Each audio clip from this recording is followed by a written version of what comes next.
Let's start with the session and a very good evening to everyone. I have got all the messages that the queries that you people have entered, and accordingly, I'll just start with the queries. And in case I miss out on any of it, then we'll just dedicate some minutes, as in the majority of the minutes, in the later half of the session where I'll take up your questions. Okay?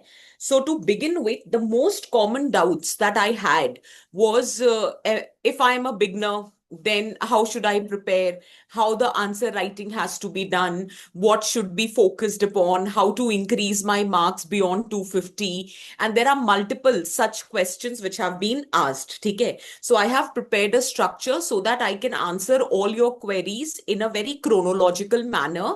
And if there is anything which is missed, then please let me know. I'll answer those queries as well. Okay.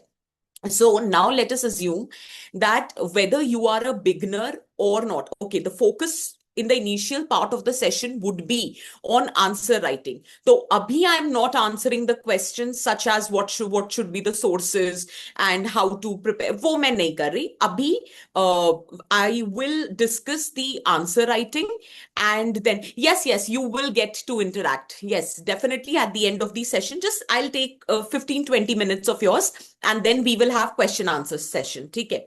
So to begin with, if I talk about answer writing, I just need to discuss there are do's and don'ts. Okay. So the first do, जैसे बहुत लोग पूछते हैं ना कि अगर answer writing शुरू कर रहे हैं तो what should be the chronology, as in हमें किस पे फोकस करना चाहिए, what should be our priority. ठीक है. So to begin with, the first focus has to be what is the core demand of the question. Exactly question पूछ क्या रहा है, सबसे पहला फोकस इस पे होना चाहिए. थिंकर मैटर नहीं करता, स्ट्रक्चर मैटर नहीं करता. If you are not answering the demand of the question, you will not fetch marks. तो सबसे पहली चीज ये है. ठीक है. अब क्वेश्चन ये आता है कि मैम समझ कैसे आएगा कि डिमांड है क्या. तो मैं एक आपको एग्जांपल देके बताती हूं कि अगर एक क्वेश्चन दे रखा है, जब कभी भी आप आंसर राइटिंग करो, अच्छा जो भी आज मैं डिस्कस कर रही हूं ये जीएस में भी अप्लाई होता है.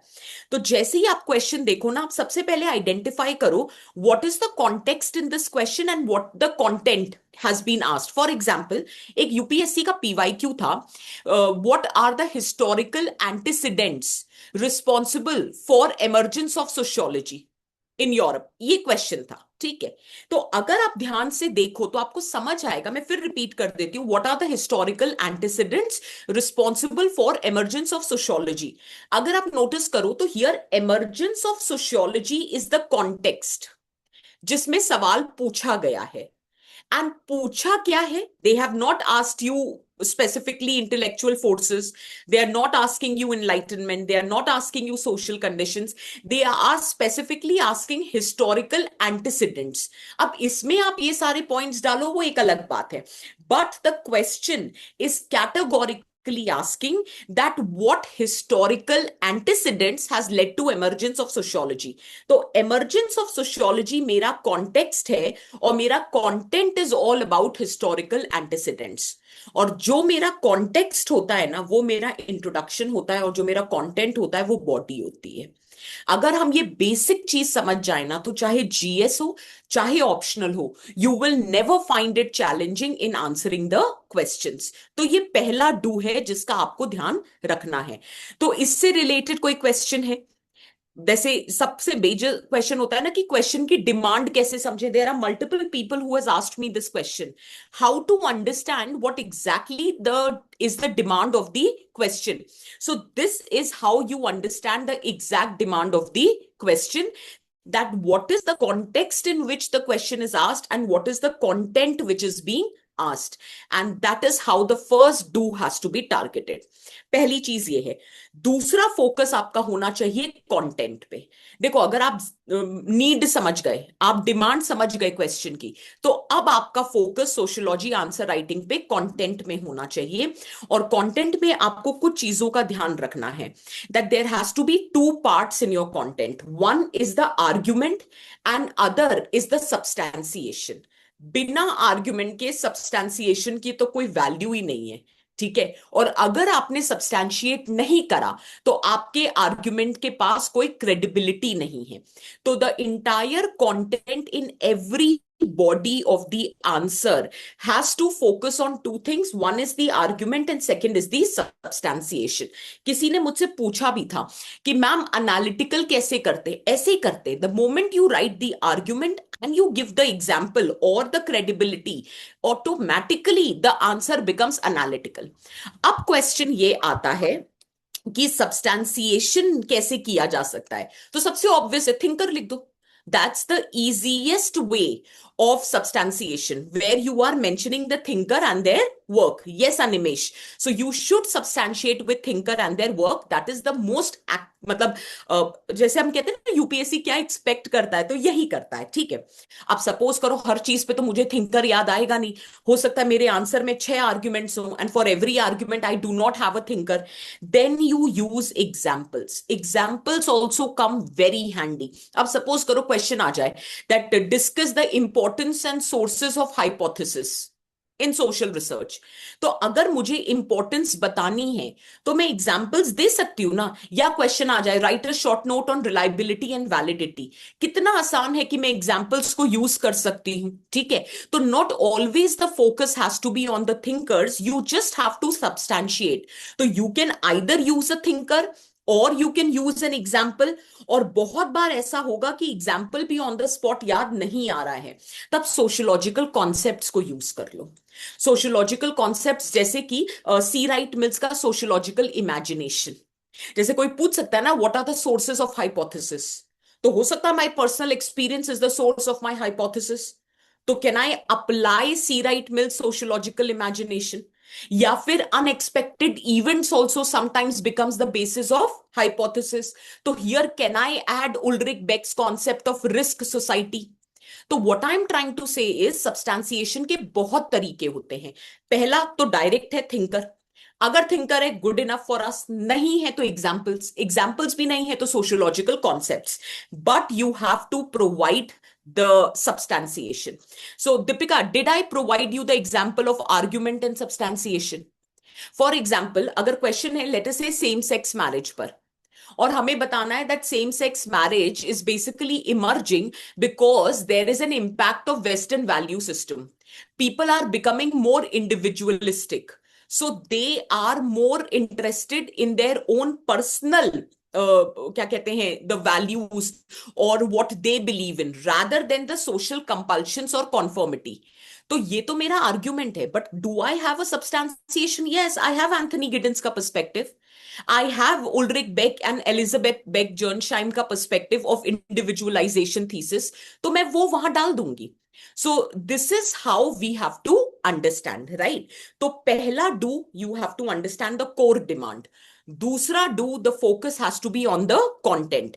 अब अगर ये दोनों चीजें आपने नेल कर ली, तो फिर आपका तीसरा फोकस आता है स्ट्रक्चरिंग ऑफ द कंटेंट। अब यहां पर एक बेसिक रूल फॉलो होता है। Yes, mostly the one of the student is asking does every argument need substantiation? Yes, अगर नहीं है एक आध में चलेगा, बट कोशिश ये होनी चाहिए if in 10 marker you are writing 5 arguments, give me 5 substantiation. If in a 20 marker, let us say you're writing 7 8 arguments, you have to give me substantiation. That is required. ठीक है। So Abhishek, let me just finish, I'll answer all these things. ये मैंने पढ़ लिए थे questions, मैंने ऐसे ही structure किया है, ठीक है। तो दो चीजें हो गई, तीसरा आता है स्ट्रक्चरिंग। स्ट्रक्चरिंग में 3 चीजें होती हैं, इंट्रो, बॉडी और कंक्लूजन। मेरे पास बहुत सारे डाउट्स हैं कि ma'am how to write a good intro and how to write a good conclusion, ठीक है। इंट्रोडक्शन लिखने के बहुत सारे तरीके हैं। The first and the most common way is define the key concept जो क्वेश्चन में दे रखा है। अगर क्वेश्चन सोशल फैक्ट पे, define social fact. Question religion पे है, डर्काइम की definition of religion. Question social mobility पे है, पित्रम सोरोकिन का perspective on social mobility. Variables पे है, वेरिएबल की definition by the perspective, late us से विलियम गुडे एंड हैट, आप कोई भी पर्सपेक्टिव लिख दो। अगर हाइपोथेसिस पे है तो you define the key concept which is there in the question. That's the most common way of starting your introduction. ये एक तरीका होता है, ठीक है। That is the first key concept. दूसरा तरीका होता है that you are establishing the premise, किस प्रिमाइस पे क्वेश्चन पूछा गया है। लेट अस सपोज डरकाइम का क्वेश्चन आया सोशल फैक्ट पे, ठीक है। अब वो क्वेश्चन उन्होंने दे रखा है, लेकिन हम एक प्रेमिस बना सकते हैं कि बैकग्राउंड बना सकते हैं that how social fact was a necessary Endeavour by Emily Durkheim to create a separate niche for sociology as a discipline। सही है, बिल्कुल गलत नहीं है। मेरा मन नहीं था सोशल फैक्ट को डिफाइन करने का, मैंने नहीं किया। तो what did I use instead of defining? I use the background, that why first place social fact as a distinct subject matter was introduced by Emily Durkheim. Why? Because he wanted to create a separate niche for sociology as a discipline. He wanted to establish how sociology is distinct from philosophy and psychology, and I'm good to go. That is nothing but the premise of the question can also be established. ये दूसरा तरीका है। तीसरा तरीका होता है कि आप उनके वर्क को डिफाइन कर दो। जैसे सपोज करो डिवीजन ऑफ लेबर पे आ जाए, या लेट अस सपोज रिलीजन पे क्वेश्चन आ जाए, तो आप बताओगे in elementary form of religious life Durkheim has defined religion like this, and how according to him religion is nothing but society divinized. Just an example. तो तीसरा होता है कि आप उनके रिनाउंड वर्क को डिफाइन कर दो in the introduction. That is also a very acceptable way. ये भी एक तरीका हो सकता है। नहीं तो चौथा तरीका हो सकता है, आप कोई रीसेंट डेटा यूज कर सकते हो। जैसे सपोज करो लिव इन रिलेशनशिप पे क्वेश्चन आ जाए, सेम सेक्स मैरिज पे क्वेश्चन आ जाए, सस्टेनेबल डेवलपमेंट पे क्वेश्चन आ जाए, कास्ट कॉन्फ्लिक्ट पे क्वेश्चन आ जाए, मैरिज पे आ जाए, ठीक है, चेंजिंग फॉर्म ऑफ फैमिलीज पे क्वेश्चन आ जाए, तो अगर सुसाइड पे क्वेश्चन आ जाए, तो क्या मेरे पास कोई रीसेंट डेटा है, कोई रिपोर्ट है, कोई स्टेटिस्टिक्स है, कोई रीसेंट जजमेंट है, कोई एग्जाम्पल है? If I have all of this, exactly data by NCRB, data by आपका national family health survey report, data of census, आप कुछ भी कोट कर सकते हो। देखो यार, मेरा ये मानना है that introduction a should not be random, it should add value. Second, it should define the context in which the question has been asked. अगर क्वेश्चन सुसाइड पे है, कॉन्टेम्प्ररी टाइम्स के सुसाइड पे है, तो मुझे लगता है सुसाइड को डिफाइन करने की बजाय a better option is to start with a data. ठीक है, अगर लिव इन रिलेशनशिप पे है, तो लिव इन रिलेशनशिप पे भी I think there have been a judgements, तो आप जजमेंट्स को यूज कर सकते हो। ठीक है, very valid question, how long should be an introduction? मेरे हिसाब से 3 to 4 लाइन्स। जैसे ऑन एन एवरेज एक 10 मार्कर में we are expected to write 150 words का आंसर। 150 बहुत हुआ तो 200 तक हम मैक्स जा सकते हैं, क्योंकि हमको दो साइड्स मिलती हैं। ठीक है, तो ऐसे में आप ये समझ सकते हो कि 25 to 30 words is what your intro should be. अगर इससे ज्यादा बड़ा हो रहा है ना, तो पैरा चेंज कर दो, बट उससे ज्यादा बड़ा। Okay, let's start. ठीक है, चलो। हाँ, somebody wrote, I think, thesis, antithesis, and synthesis. Absolutely, that can be done. So we have discussed intro, we have discussed conclusion. The third thing is the body. ठीक है, so body में अगर हम बात करें, तो बहुत सारे लोगों को कंफ्यूजन था कि मैम पॉइंटर्स में लिख रहे हैं तो वो एकेडमिक नहीं लग रहा है। किसी ने मुझसे पूछा भी पैराग्राफ में लिखे या पॉइंट में लिखे, तो मैं इसमें एक चीज बताती हूँ, लिखना तो देख पॉइंट्स में ही है। क्योंकि अगर पैराग्राफ राइटिंग करेंगे ना, तो एक तो पहली बात, we will not be able to address all the demand of the question. और कितनी बार तो यूपीएससी ऐसा करता है, 10 मार्कर में भी सब पार्ट्स दे देता है, तो कहाँ पैराग्राफ राइटिंग करेंगे? मेरे सीनियर लिखते थे 60 नंबर का, मैं खुद लिखती थी 30 नंबर का। आपके टाइम तक आते आते वो 10 और 20 रह गया। So basically one big no, paragraph writing absolutely doesn't work. अब मैं बताती हूँ कि आप कहोगे कि नहीं मैम, मैंने कुछ टॉपर्स की कॉपी देखी है जो वो पैराग्राफ लिखते हैं। एक्चुअली वो पैराग्राफ दिखता है, बट वो होता नहीं है। ठीक है, कैसे नहीं होता?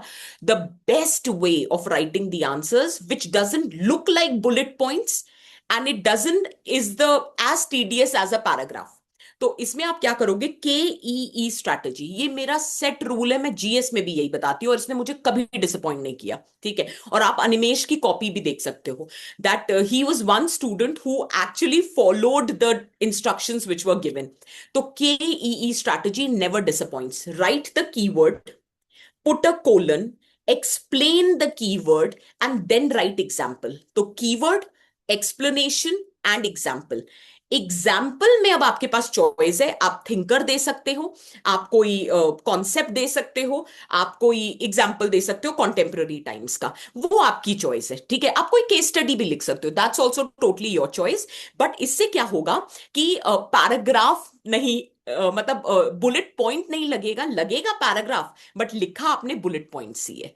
ठीक है, तो it makes your answer very crisp, it makes it very presentable. तो एक तो ना बड़ा डिस्क्रीट लगता है, तो एग्जामिनर भी एक नजर में पहचान जाता है, अच्छा ठीक है, ये इसका कीवर्ड है, मतलब ये मेन कंटेंट है, ये इसने ऐसे एक्सप्लेन करा है। कई बार तो एक्सप्लेनेशन पढ़ते ही नहीं है और डायरेक्ट एग्जाम्पल पे आ जाते हैं, that is how you get the marks. You need to understand, we need to make the life of the examiner very comfortable, तभी वो हमारा फ्यूचर कंफर्टेबल करेगा by giving us the marks. Yes, yes, absolutely, Veda. You can give numbering to the points. वो it always work in our favor. आप number कर सकते हो। In fact numbering करने से एक फायदा होता है।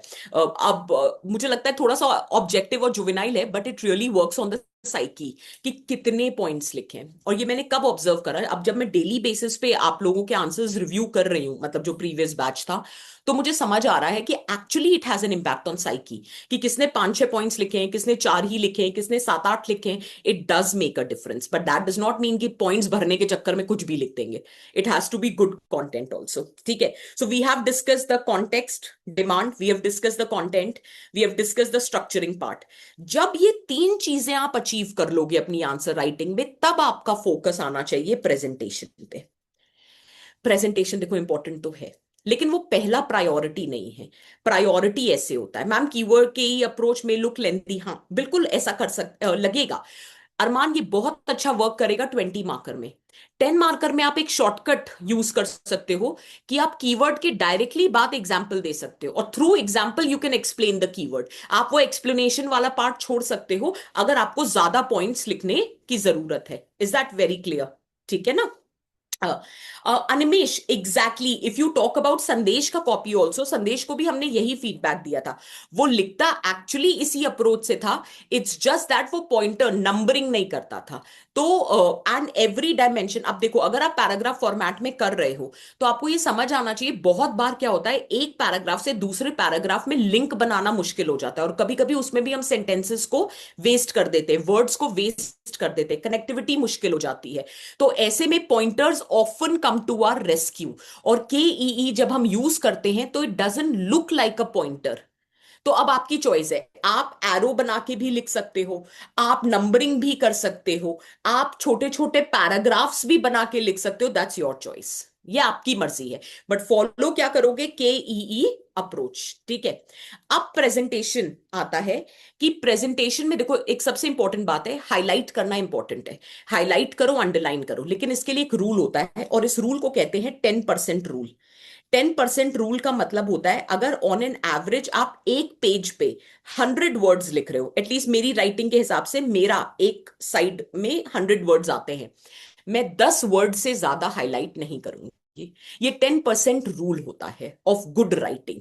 तो आप उसमें बॉक्सेस बनाओ, आप उसमें अंडरलाइन करो, आपको जो करना है करो, लेकिन एक पेज पे 10 से ज्यादा हाईलाइट, बॉक्सिंग, अंडरलाइनिंग नहीं होनी चाहिए। वो बहुत ज्यादा क्लटर्ड लगता है and it doesn't leave a good impression. ठीक है, तो एक तो ये चीज है। दूसरा, किसी ने मुझसे पूछा diagrams. Absolutely, diagrams have to be made, और बड़ा अच्छा इंपैक्ट होता है, प्रेजेंटेशन बड़ी नुआंस्ड हो जाती है। और डायग्राम, मेरा ऐसा मानना है, वही बना सकता है जिसको टॉपिक की, कॉन्सेप्ट की अच्छी अंडरस्टैंडिंग हो। अगर अंडरस्टैंडिंग अच्छी नहीं है, तो ए, या तो डायग्राम गलत हो जाएगा, बी, डायग्राम बनाने में दिक्कत आएगी। अब किसी ने मुझसे, बहुत बच्चों ने ये पूछा है, इनफैक्ट यहां पर भी पूछ रहे थे कि डायग्राम्स कैसे बनाएं। ठीक है, तो मैंने कुछ चीजें आइडेंटिफाई करी हैं, मैं आपके साथ शेयर कर देती हूं। अगर किसी क्वेश्चन में टाइप्स पूछा गया हो, फीचर्स पूछे गए हो, डायमेंशंस पूछे गए हो, ठीक है, ऐसे में हब एंड स्पोक मॉडल बड़ा हैंडी आता है। What are the features of bureaucracy? Hub and spoke model side में और एक बॉक्स में बना सकते हैं। Dimensions of alienation, again you can make a hub and spoke model. अगर किसी ने पूछ लिया sources of hypothesis, again you can make a hub and spoke model. Types of variable, again you can make hub and spoke model. तो कहने का मतलब है, जहां types, feature, dimension, hub and spoke model बहुत काम आता है। अगर किसी के 3 ही टाइप्स हैं, हब एंड स्पोक मतलब बेटा एक ऐसे बीच में सर्कल बना के स्पोक्स नहीं निकाल देते हैं, उसको हब एंड स्पोक मॉडल कहते हैं। ठीक है ना। दूसरी चीज है कि अगर सपोज किसी के तीन ही चीज है तो उसको ट्रायंगल बना दो। किसी के चार हैं, मैं कैसे दिखाऊं, एक सेकंड रुक जाओ। मैंने जो शीट बनाई है वो मैं आपको अपलोड भी करा दूंगी, अगर आपको दिख रहा है तो। हब एंड स्पोक मॉडल ऐसे बनता है। ठीक है ना। अब किसी के तीन ही पार्ट्स हैं तो उसको ट्रायंगल वगैरह बना सकते हो। ठीक है। अब ये चीज हो गई, ये तो एक पॉइंट हो गया। दूसरा है, अगर दूसरा डायग्राम जो आप डाल सकते हो, अगर आपको किसी दो एंटिटी या दो कॉन्सेप्ट्स के बीच में रेसिप्रोकल इन्फ्लुएंस दिखाना हो या इंटर रिलेशनशिप दिखाना हो, तो भी आप साइकिल बना सकते हो। नहीं, आपको वहां पे एक्सप्लेन नहीं करना। Amit is asking hub and spoke model में it is very difficult to explain, तो हम उसको एक्सप्लेन नहीं करेंगे। मैं एक एग्जांपल देके बता देती हूँ। दिख रहा है? Sources of hypothesis in research मैंने साइड में बना दिया। Diagram is not occupying the main place of the content. तो now the diagram has been made in the side, और फिर मैंने उसको एक्सप्लेन करा and I have used KE approach. So that is how this can be done. ठीक है। तो एक तो ये चीज हो गई। दूसरा, अगर दो, मैं कहा थी, हाँ, दो कॉन्सेप्ट्स के बीच में इंटर रिलेशनशिप दिखाना और रेसिप्रोकल इन्फ्लुएंस दिखाना हो, तो आप साइक्लिकल डायग्राम बना सकते हो। बड़ा मजा आता है और बड़ा इफेक्टिव होता है। और ये सबसे ज्यादा आप यूज कर सकते हो वो जो सोशियोलॉजी का रिलेशन विद अदर डिसिप्लिन वाला नहीं है, कि अगर सोशियोलॉजी और हिस्ट्री में आपको रेसिप्रोकल इन्फ्लुएंस दिखाना है तो एक सर्कल बनाओ, सोशियोलॉजी लिखो, एक में हिस्ट्री बनाओ, फिर सोशियोलॉजी क्या प्रोवाइड करता है हिस्ट्री को, हिस्ट्री क्या प्रोवाइड करता है सोशियोलॉजी को, बन गया रेसिप्रोकल इन्फ्लुएंस। सोशियोलॉजी और कॉमन सेंस के बीच में बना सकते हो, it is again very effective. नहीं तो वो जो मार्क्स की थ्योरी है, super structure and the economic substructure, उसके बीच में आप बना सकते हो। So it is very effective. अगर किसी भी दो एंटिटी के बीच में आपको इंटर रिलेशनशिप दिखाना हो तो दिस साइकिल वाला diagram it comes very handy. तो ये हम कर सकते हैं। ठीक है। तीसरा, मैंने ये चीज देखी है, किसी ने मुझसे वेन डायग्राम पूछा है। वेन डायग्राम बेटा अक्सर वहां बनाते हैं जहां पे ओवरलैप दिखाना हो, कि अगर सस्टेनेबल डेवलपमेंट है, ठीक है, तो उसमें किन पार्टी या स्टेक होल्डर्स का योगदान होना चाहिए। तो भाई गवर्नमेंट का होना चाहिए, प्राइवेट सेक्टर का होना चाहिए, सिविल सोसाइटी का होना चाहिए। तो यहां पे हम वेन डायग्राम बना सकते हैं और बीच में सस्टेनेबल डेवलपमेंट लिख सकते हैं। मतलब I am just giving you an example कि वेन डायग्राम्स वहां पे बड़े काम आते हैं जहां आपको ओवरलैप दिखाना है, या फिर वेन डायग्राम वहां बहुत काम आते हैं जहां आपको किसी दो एंटिटी को म्यूचुअली एक्सक्लूसिव दिखाना है। तो वहां पे भी आप वेन डायग्राम्स बना सकते हो। ठीक है ना। तो एक तो ये चीज हो गई। फिर एक चीज आती है प्रोसेस और एवोल्यूशन। अगर मुझे दिखाना है कि कैसे हाइपोथेसिस से थ्योरी बिल्डिंग होती है, तो ये तो एक पूरा प्रोसेस है ना। तो इसमें मैं फ्लो चार्ट्स बना सकती हूँ। नहीं तो लेट अस सपोज मुझे ये बताना हो कि कैसे modernity leads to religious fundamentalism, process है। अगर मुझे दिखाना हो how secularization leads to religious fundamentalism, या मुझे दिखाना हो how globalization leading to informalization of labour market, या globalization leading to let us say live in relationship, या globalization leading to anything for that matter. तो ऐसे में जहां पे भी प्रोसेस इन्वॉल्व हो, जहां पे भी किसी चीज का एवोल्यूशन हो, ठीक है, वहां पे आप फ्लो चार्ट्स बना सकते। Exactly, enlightenment via flow chart. तो किसी भी चीज का इमरजेंस दिखाना हो, किसी भी चीज को एज अ प्रोसेस दिखाना हो, किसी को भी as a part of evolution दिखाना हो, आप फ्लो चार्ट्स बना सकते हो। बस एक पीस ऑफ एडवाइस है, don't go for vertical flow chart क्योंकि वो जगह ज्यादा ले लेगा। Go for horizontal flowchart. It is very effective way of making the diagram. तो एक ये तरीका होता है लीनियर फ्लो चार्ट्स बनाने का। Exactly, roots of stratification via flow chart. But कोशिश ये करेंगे कि हम उसको हॉरिजॉन्टली दिखाएं, that is more effective. Otherwise जगह पे भी डिपेंड करता है, अगर आपके पास जगह है तो बना लेना वर्टिकल, बट वर्टिकल ना थोड़ा टाइम खराब कर देता है, जगह खराब कर देता है। ठीक है। एक चीज और होती है, that is map. Map paper one में नहीं बनते हैं, बट पेपर टू में मैप बड़े काम आते हैं। ट्राइबल पे सवाल आ जाए, चाइल्ड लेबर पे सवाल आ जाए, माइग्रेशन पे सवाल आ जाए, रीजनलिज्म पे सवाल आ जाए। और ज्योग्राफी के लिए तो आप मैप बनाना सीख ही रहे हो।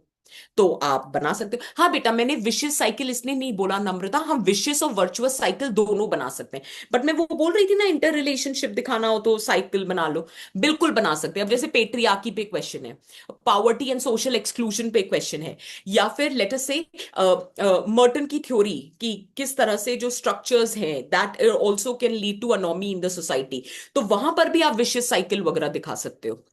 So that can also work in our favour. तो आप वर्चुअस साइकिल भी बना सकते हो, आप विशियस साइकिल भी बना सकते हो, वो टोटली आपकी चॉइस है। ठीक है, मैप वाला पॉइंट समझ आया सबको? ठीक है। एक और चीज मैं ऐड करना चाह रही थी, कुछ एक स्पेसिफिक थिंकर बेस्ड टॉपिक्स होते हैं जहां पे हम वो ग्राफ वगैरह बनाते हैं।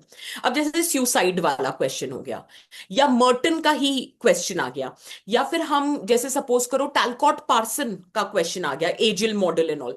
तो उनके तो बड़े स्पेसिफिक डायग्राम्स हैं, एंड वो आई बिलीव कि एटलीस्ट थिंकर बेस्ड क्वेश्चंस में हमें वो डायग्राम्स को यूज करना चाहिए। That actually improves the visibility of our content. ठीक है, तो अब मुझे क्लियरली बताओ, डायग्राम वाली बात सबको समझ आई? डायग्राम कैसे डाल सकते हैं, कौन कौन से डालने चाहिए, कहां डालने चाहिए, ये सब क्लियर हो रहा है? Is this clear for everyone? Can I proceed further? ठीक है, चलो। हाईलाइट में पहले, सॉरी, प्रेजेंटेशन में पहले मैंने कहा था हाईलाइटिंग वाला पॉइंट। ठीक है, दूसरा मैंने कहा था डायग्राम्स फ्लो चार्ट वाला पॉइंट, और मैंने ये भी बताया था कि कहां कहां डाल सकते हैं। तीसरा, प्रेजेंटेशन को आप इंप्रूव कर सकते हो टेबल्स को यूज करके, टैबुलर फॉर्म को यूज करके।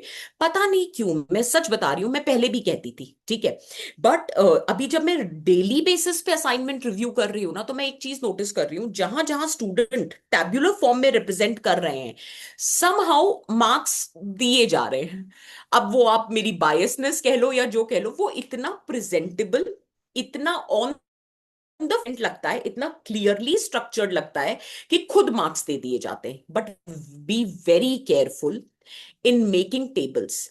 अगर आपको फंक्शनलिस्ट एंड कॉन्फ्लिक्ट पर्सपेक्टिव को कंपेयर करना है, ठीक है, मैं हमेशा एक बहुत बेसिक एग्जांपल अपनी क्लास में देती हूँ कि दो बच्चे बैठे हुए हैं और मुझे उन्हें कंपेयर करना है, तो क्या मैं ये कह सकती हूँ one is a boy and other is from UP? ये तो कोई कंपैरिजन बना ही नहीं। तो पहले मेरे पास डायमेंशन होने चाहिए ना, based on which I am comparing those two students. either it could be their gender, it could be their age, it could be their height, it could be their region, it could be their educational qualification। कुछ तो मेरे पास common parameters होने चाहिए ना, जिसपे मैं दो student को कंपेयर करूं। सिमिलरली, अगर आपको फैमिली और हाउस होल्ड को कंपेयर एंड कॉन्ट्रास्ट करना है, आपके पास डायमेंशंस होने चाहिए। अगर आपको स्ट्रैटिफिकेशन की थ्योरी में दो पर्सपेक्टिव को कंपेयर करना है, अगर आपको रिलीजन की थ्योरी में दो पर्सपेक्टिव को कंपेयर करना है, ठीक है, अगर लेटर से आपको इंटरैक्शनल एट्रीब्यूशनल अप्रोच और जो पेपर 2 में है उसको कंपेयर करना है, जो भी क्वेश्चन हो जिसमें दो एस्पेक्ट्स को कंपेयर करना है, आपके पास लिस्ट ऑफ डायमेंशंस होने चाहिए based on which you are comparing the two entities. It automatically enhance the academic depth in your answer. Is that clear? ठीक है। I fall short of word limit, नहीं यार ऐसा नहीं होता स्वराज, थोड़ा बढ़ाया जा सकता है, as in we can add, जैसे आपने टेबल बना दी, अब उसके बाद उसका एनालिसिस कर दो। Table is in very objective explanation, ठीक है ना? तो उसके बाद आप एक छोटी सी हेडिंग डाल के क्रिटिकल एनालिसिस करके आप दो चार पॉइंट्स वहां डाल सकते हो। तो जो आपको लग रहा है ना कि लेसर वर्ड्स आते हैं, वो वाला प्रॉब्लम रिजॉल्व हो जाएगा। और हमको ये समझने की जरूरत है यार, एग्जामिनर को कोई शौक नहीं है पन्ने पोथे पढ़ने का। जितने कम शब्दों में अपनी बात को जितने बेहतर तरीके से बताओगे, उतने ज्यादा मार्क्स मिलेंगे। Is that clear?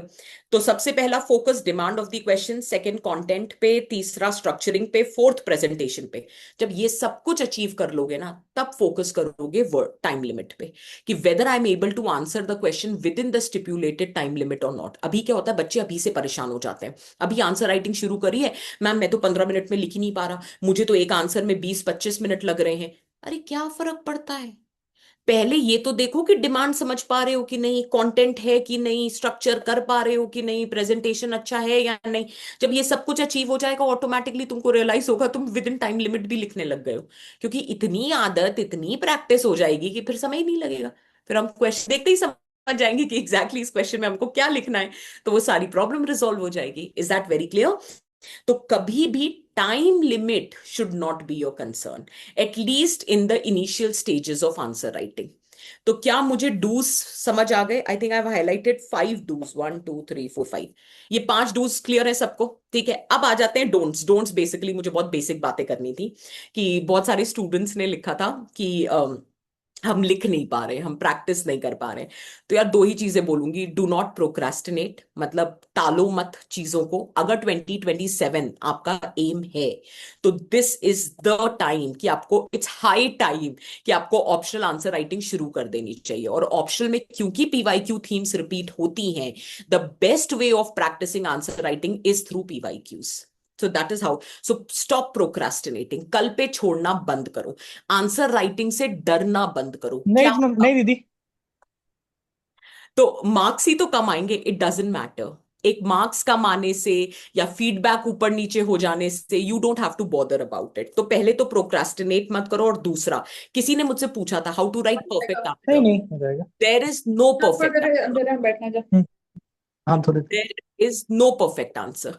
ठीक है, तो basically stop looking for perfection, you just have to write a decent answer, answer which is satisfying the demand of the question, an answer which has sociological content, answer which is analytical, and answer which is properly structured. That is all that has to be your focus. It doesn't have to be model answer, it doesn't have to be the perfect answer. We are not looking for perfect answers. तीसरी चीज, हम कई बार good copies डालते हैं। कई बार क्या, हम रोज ही डालते हैं। बहुत बार बच्चे गुड कॉपीज से इंस्पिरेशन लेते हैं, आइडियाज लेते हैं, बट कई बार ऐसा होता है कि बच्चे डिमोटिवेट हो जाते हैं कि मेरे पास तो ये कंटेंट ही नहीं है, मेरे तो फाउंडेशन नोट्स में ये सब है ही नहीं, मैं तो ऐसे याद ही नहीं कर पा रही हूँ, मैं तो ऐसे लिख ही नहीं पा रही। क्या फर्क पड़ता है?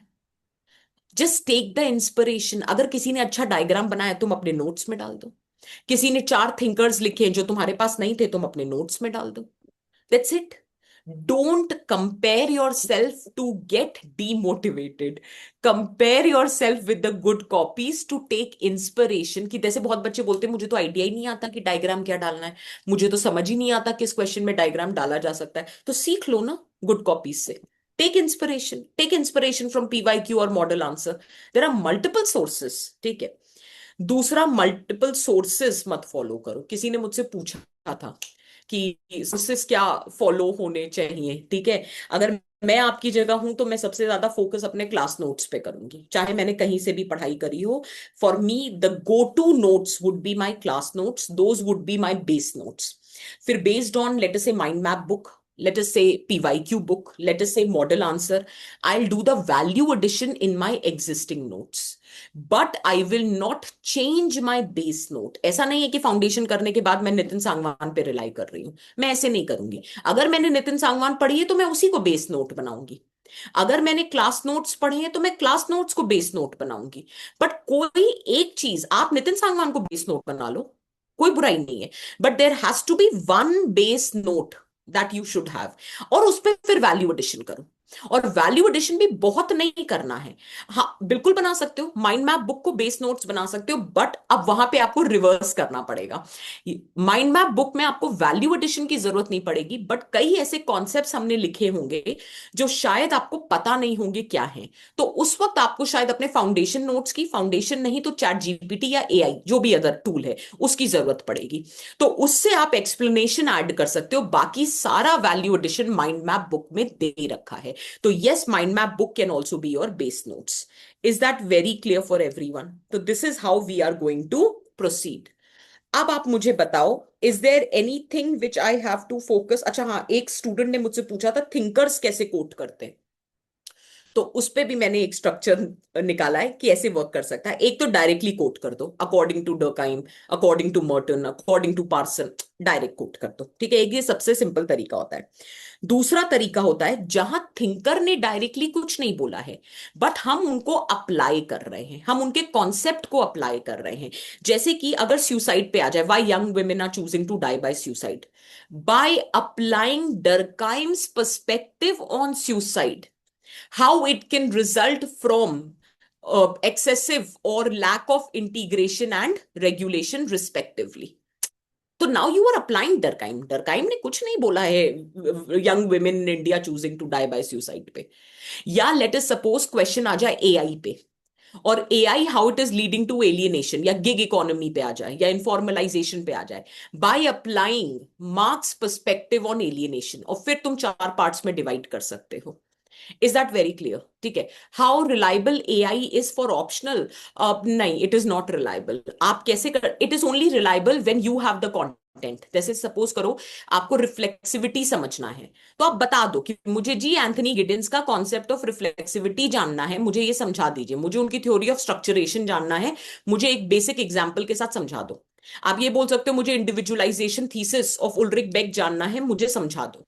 मुझे एल्फ्रेड शत्स का पर्सपेक्टिव जानना है, हेरोल्ड गारफिंकल की फिलॉसफी, तो वो आपको बता देगा। लेकिन अगर आप ये कहोगे कि अच्छा ये इस टॉपिक में ये बात किस थिंकर ने कही है, तो वो हेलुसिनेट कर जाता है। तो अगर आप उसको कॉन्टेक्स्ट दे दोगे, कंटेंट दे दोगे, वो आपको इजी लैंग्वेज में एक्सप्लेन कर देगा। ये वो कर सकता है, इतना हम रिलाई कर सकते हैं एआई पे। हम एग्जाम्पल्स के लिए रिलाई कर सकते हैं एआई के पर, बट हम थिंकर्स के लिए रिलाई नहीं कर सकते एआई पर। ठीक है। तो पहला तो हो गया डायरेक्टली कोट कर दो, दूसरा हो गया अप्लाई कर दो, तीसरा कई बार ऐसा होता है कि मुझे ऐसा लगता है this person has said this, this person has said this, this person has said this. It's very juvenile way of writing. तो मुझे ये कभी अच्छा नहीं लगता। मुझे ऐसा लगता है पहले आर्ग्यूमेंट्स दो कि आप एग्जैक्टली exactly कहना क्या चाह रहे हो, फिर आपको जो थिंकर लिखना है आप बाद में ब्रैकेट में डाल सकते हो। तो अक्सर मैं, अगर थ्योरी ही आ जाए तो बात अलग है, या कोई बहुत ही स्टैंडर्ड कॉन्सेप्ट आ जाए तो बात अलग है। Otherwise I don't prefer writing according to so and so this, according to so and so. It seems very repetitive, it seems like collection of thinkers, it seems as if we have रटोड the thinkers but we do not understand the concept. तो वो मैं थोड़ा सा avoid करना पसंद करती हूँ कि मतलब नहीं, उतना लिखना चाहिए। ठीक है। तो ये चीज का ध्यान रखेंगे कि तीसरा तरीका होता है you can right the argument और उसके बाद ब्रैकेट में नेम ऑफ द थिंकर। ये भी हम कर सकते हैं, दिस वर्क्स फॉर अस। ठीक है। एक स्टूडेंट ने मुझसे पूछा था ओवरऑल सोर्सेस, अगर कोई बिगनर है। आप एनसीईआरटी से स्टार्ट कर सकते हो, आप इग्नू के चैप्टर्स को रेफर कर सकते हो, आप हैरोलॉम्बस से कुछ चैप्टर्स पढ़ सकते हो अगर कोचिंग नहीं करी है, आप नितिन सांगवान पे रिलाई कर सकते हो। अगर आपके एक बार बेस नोट्स बन गए कहां से भी, जहां से भी आपको ठीक लगे, उसके बाद पेपर वन के लिए the only source you need to follow is mind map and PYQs. क्योंकि खुद बनाया है, आइडिया है क्या बनाया है, तो पता है एग्जैक्टली exactly वो आपकी प्रॉब्लम सॉल्व कर देगा। अगर मैं पेपर टू की बात करूं तो पेपर टू के लिए आपको कोई भी स्टैंडर्ड सोर्सेज करने की जरूरत नहीं। माइंड मैप बुक आ जाएगी 10-12 दिन में। मैंने बहुत डिटेल बुक हमने बनाई है and it is more then 600 pages, but it consist of all the concepts, all the content, everything which is required. बहुत डिटेल में सेक्शन सी बनाया है जो कहीं कवर नहीं होता है। तो पेपर टू के लिए आप अपने नोट्स जो भी आपके पास हैं, अगर हैं नहीं हैं तो जैसा भी है, आप माइंड मैप की बुक एंड पीवाईक्यू की बुक रेफर कर सकते हो। It will help you and that's I am sure about it. अगर मैं श्योर नहीं होती तो मैं नहीं बोलती। ठीक है। अब आप मुझे बताओ, आपके पास कोई क्वेश्चंस है मेरे लिए जो मैं आपके साथ और फर्दर डिस्कस करूं? Is there any other doubt that you want to ask?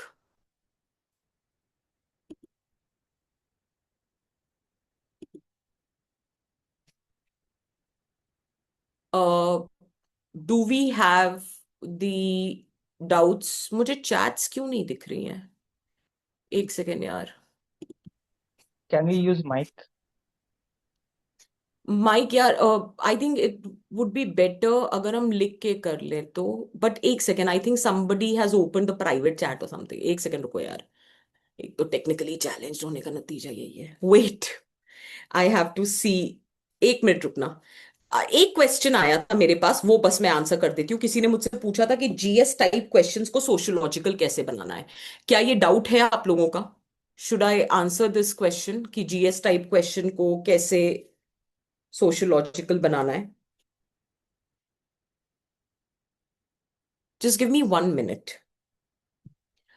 तो जैसे इस बार अगर आपने पेपर टू देखा होगा तो you would have got the idea कि इस बार का paper two relatively on the difficult side था। और उसका रीजन ही यही था कि बहुत सारे जीएस टाइप क्वेश्चन पूछे गए थे। तो फिर आई वाज एक्चुअली थिंकिंग कि जीएस टाइप क्वेश्चंस को कैसे सोशियोलॉजिकल बनाया जा सकता है। तो the first and foremost thing is the moment you get the question, just scan and just see. एक सेकेंड, चैट क्यों नहीं आ रही है?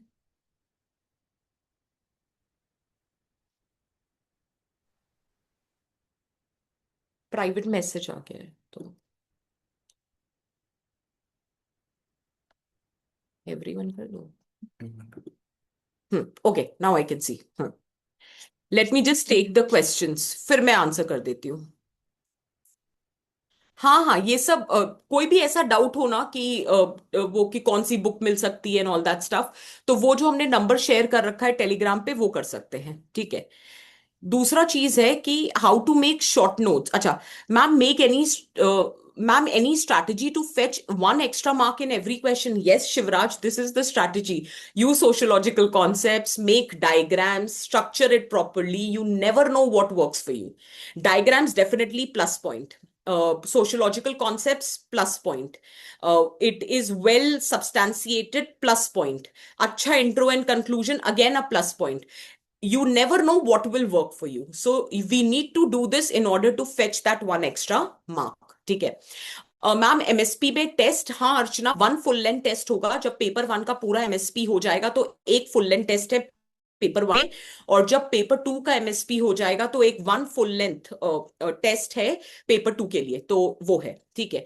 दूसरा, can I summarise the features of MSP? Yes बिल्कुल। MSP is about PYQ answer writing, and it's a daily answer writing approximately 4 times a day in a week, and 4 questions would be given to you, and approximately 50 marks, that is 3 10 marker and 1 20 marker। किसी किसी paper में होगा 2 20 marker and 2 10 marker, but usually it is 3 10 and 1 20 marker। आपको सुबह सुबह आपका test मिल जाएगा, आपको अपना आंसर शीट मिल जाएगी, आपको बाय इवनिंग मॉडल आंसर्स मिल जाएंगे, उसके साथ आपको पीवाईक्यू की book is included in the course, तो वो आपको मिलेगी। And next thing is one on one mentorship, I will be providing the necessary mentorship. तो वंस अ वीक हमारी वन ऑन वन मेंटरशिप हो जाएगी, एंड आफ्टर 15 days हमारी collective mentorship होगी, जैसे अभी जूम सेशन हो रहा है, तो in that also we can discuss all our doubts and everything। So these are the basic features of this MSP program, ठीक है। दूसरा क्वेश्चन आया, by when answer writing should be completed for 2027? hands down by November end or latest by December। it should not go beyond December, क्योंकि आप ही पे pressure आ जाएगा prelims का, तो आप एनीवे नहीं कर पाओगे, तो उस चीज को नहीं करना चाहिए, ठीक है। Started sociology from today, when to begin MSP? अभी अगर अभी स्टार्ट किया है तो नहीं, एटलीस्ट 2 months, एटलीस्ट 2 months, पूरा अगस्त पूरा सितंबर, तब आप शुरू कर सकते हो, अभी नहीं। एटलीस्ट पेपर वन के 5 यूनिट्स, फर्स्ट 5 यूनिट्स जब तक नहीं हो जाए, या फर्स्ट 4 यूनिट्स जब तक नहीं हो जाए, MSP 75 writing should not be started. ऐसा कोई आर्या कोई फिक्स्ड नहीं है how many point should be written in a 10 marker और a 20 marker, but usually at least 5 points in a 10 marker and 7 to 8 points in a 20 marker होने ही चाहिए। This is basic minimum, ठीक है। देन करंट अफेयर्स, नहीं current affairs इसमें included नहीं है। And current affairs basically last में, जब आप अगले साल मेंस लिखोगे उसके पहले मैं आपको एक डॉक्यूमेंट बना के दे दूंगी, जो मैं मेंस के स्टूडेंट्स के लिए एनीवे बनाऊंगी। अदरवाइज एमएसपी प्रोग्राम में करंट अफेयर का कोई ऐसा रोल नहीं है, क्योंकि वो सिर्फ पेपर टू के लिए होता है, और उसमें भी कुछ 5 6 ऐसे क्वेश्चन होते हैं जो इंपॉर्टेंट है। तो जो इस साल तक का 2026 तक का पेपर है उसके तो हम क्वेश्चंस डाल ही देंगे, तो एक तो करंट अफेयर वहां से कवर हो जाएगा, क्योंकि उसके मॉडल आंसर्स वगैरह हम आपको सब दे देंगे। दूसरा, जो भी अगले साल का करंट अफेयर होगा, जो भी एक्स्ट्रा कंटेंट होगा, वो आपके मेंस के पहले मैं आपको एक डॉक्यूमेंट प्रोवाइड करा दूंगी, तो that would be open for everyone, तो कोई ऐसा कोर्स वोर्स वाली बात नहीं है, वो मैं टेलीग्राम पे डाल दूंगी, ठीक है।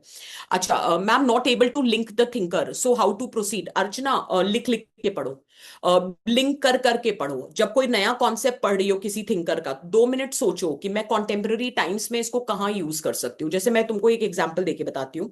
सपोज करो कि क्वेश्चन आ गया सस्टेनेबल डेवलपमेंट पे, या क्वेश्चन आ गया एआई पे, सोशल मीडिया पे, सेम सेक्स मैरिज पे, लिव इन रिलेशनशिप पे, कोई भी क्वेश्चन आ गया, अब हमको याद ही नहीं आ रहा या थिंकर लिंक कैसे होगा, तो मैं एक बहुत छोटी सी ट्रिक यूज करती हूँ। जैसे अगर सस्टेनेबल डेवलपमेंट पे है, तो पहले मैं देखती हूँ कि ये सोशियोलॉजी के कौन से सिलेबस में मैं मैप कर सकती हूँ। मैं डेवलपमेंट से लिंक कर सकती हूँ, मैं डिस्क्रिमिनेशन से लिंक कर सकती हूँ, मैं इनइक्वालिटी से लिंक कर सकती हूँ, मैं स्ट्रैटिफिकेशन से लिंक कर सकती हूँ। I have multiple areas to link. अगर एआई पे आ जाए तो मैं वर्क से लिंक कर सकती हूँ, मैं एलियनेशन से लिंक कर सकती हूँ, मैं डिजिटल डिवाइड से लिंक कर सकती हूँ। सोशल मीडिया पे आ जाए, मैं cultural capital, social capital, identity formation, surveillance में इन सबसे लिंक कर सकती हूँ। Same sex marriage, live in relationship पे आ जाए, तो मैं चेंजिंग फैमिली फॉर्म्स से लिंक कर सकती हूँ। मैं intimacy, the kind of intimacy, nature of intimacy से लिंक कर सकती हूँ।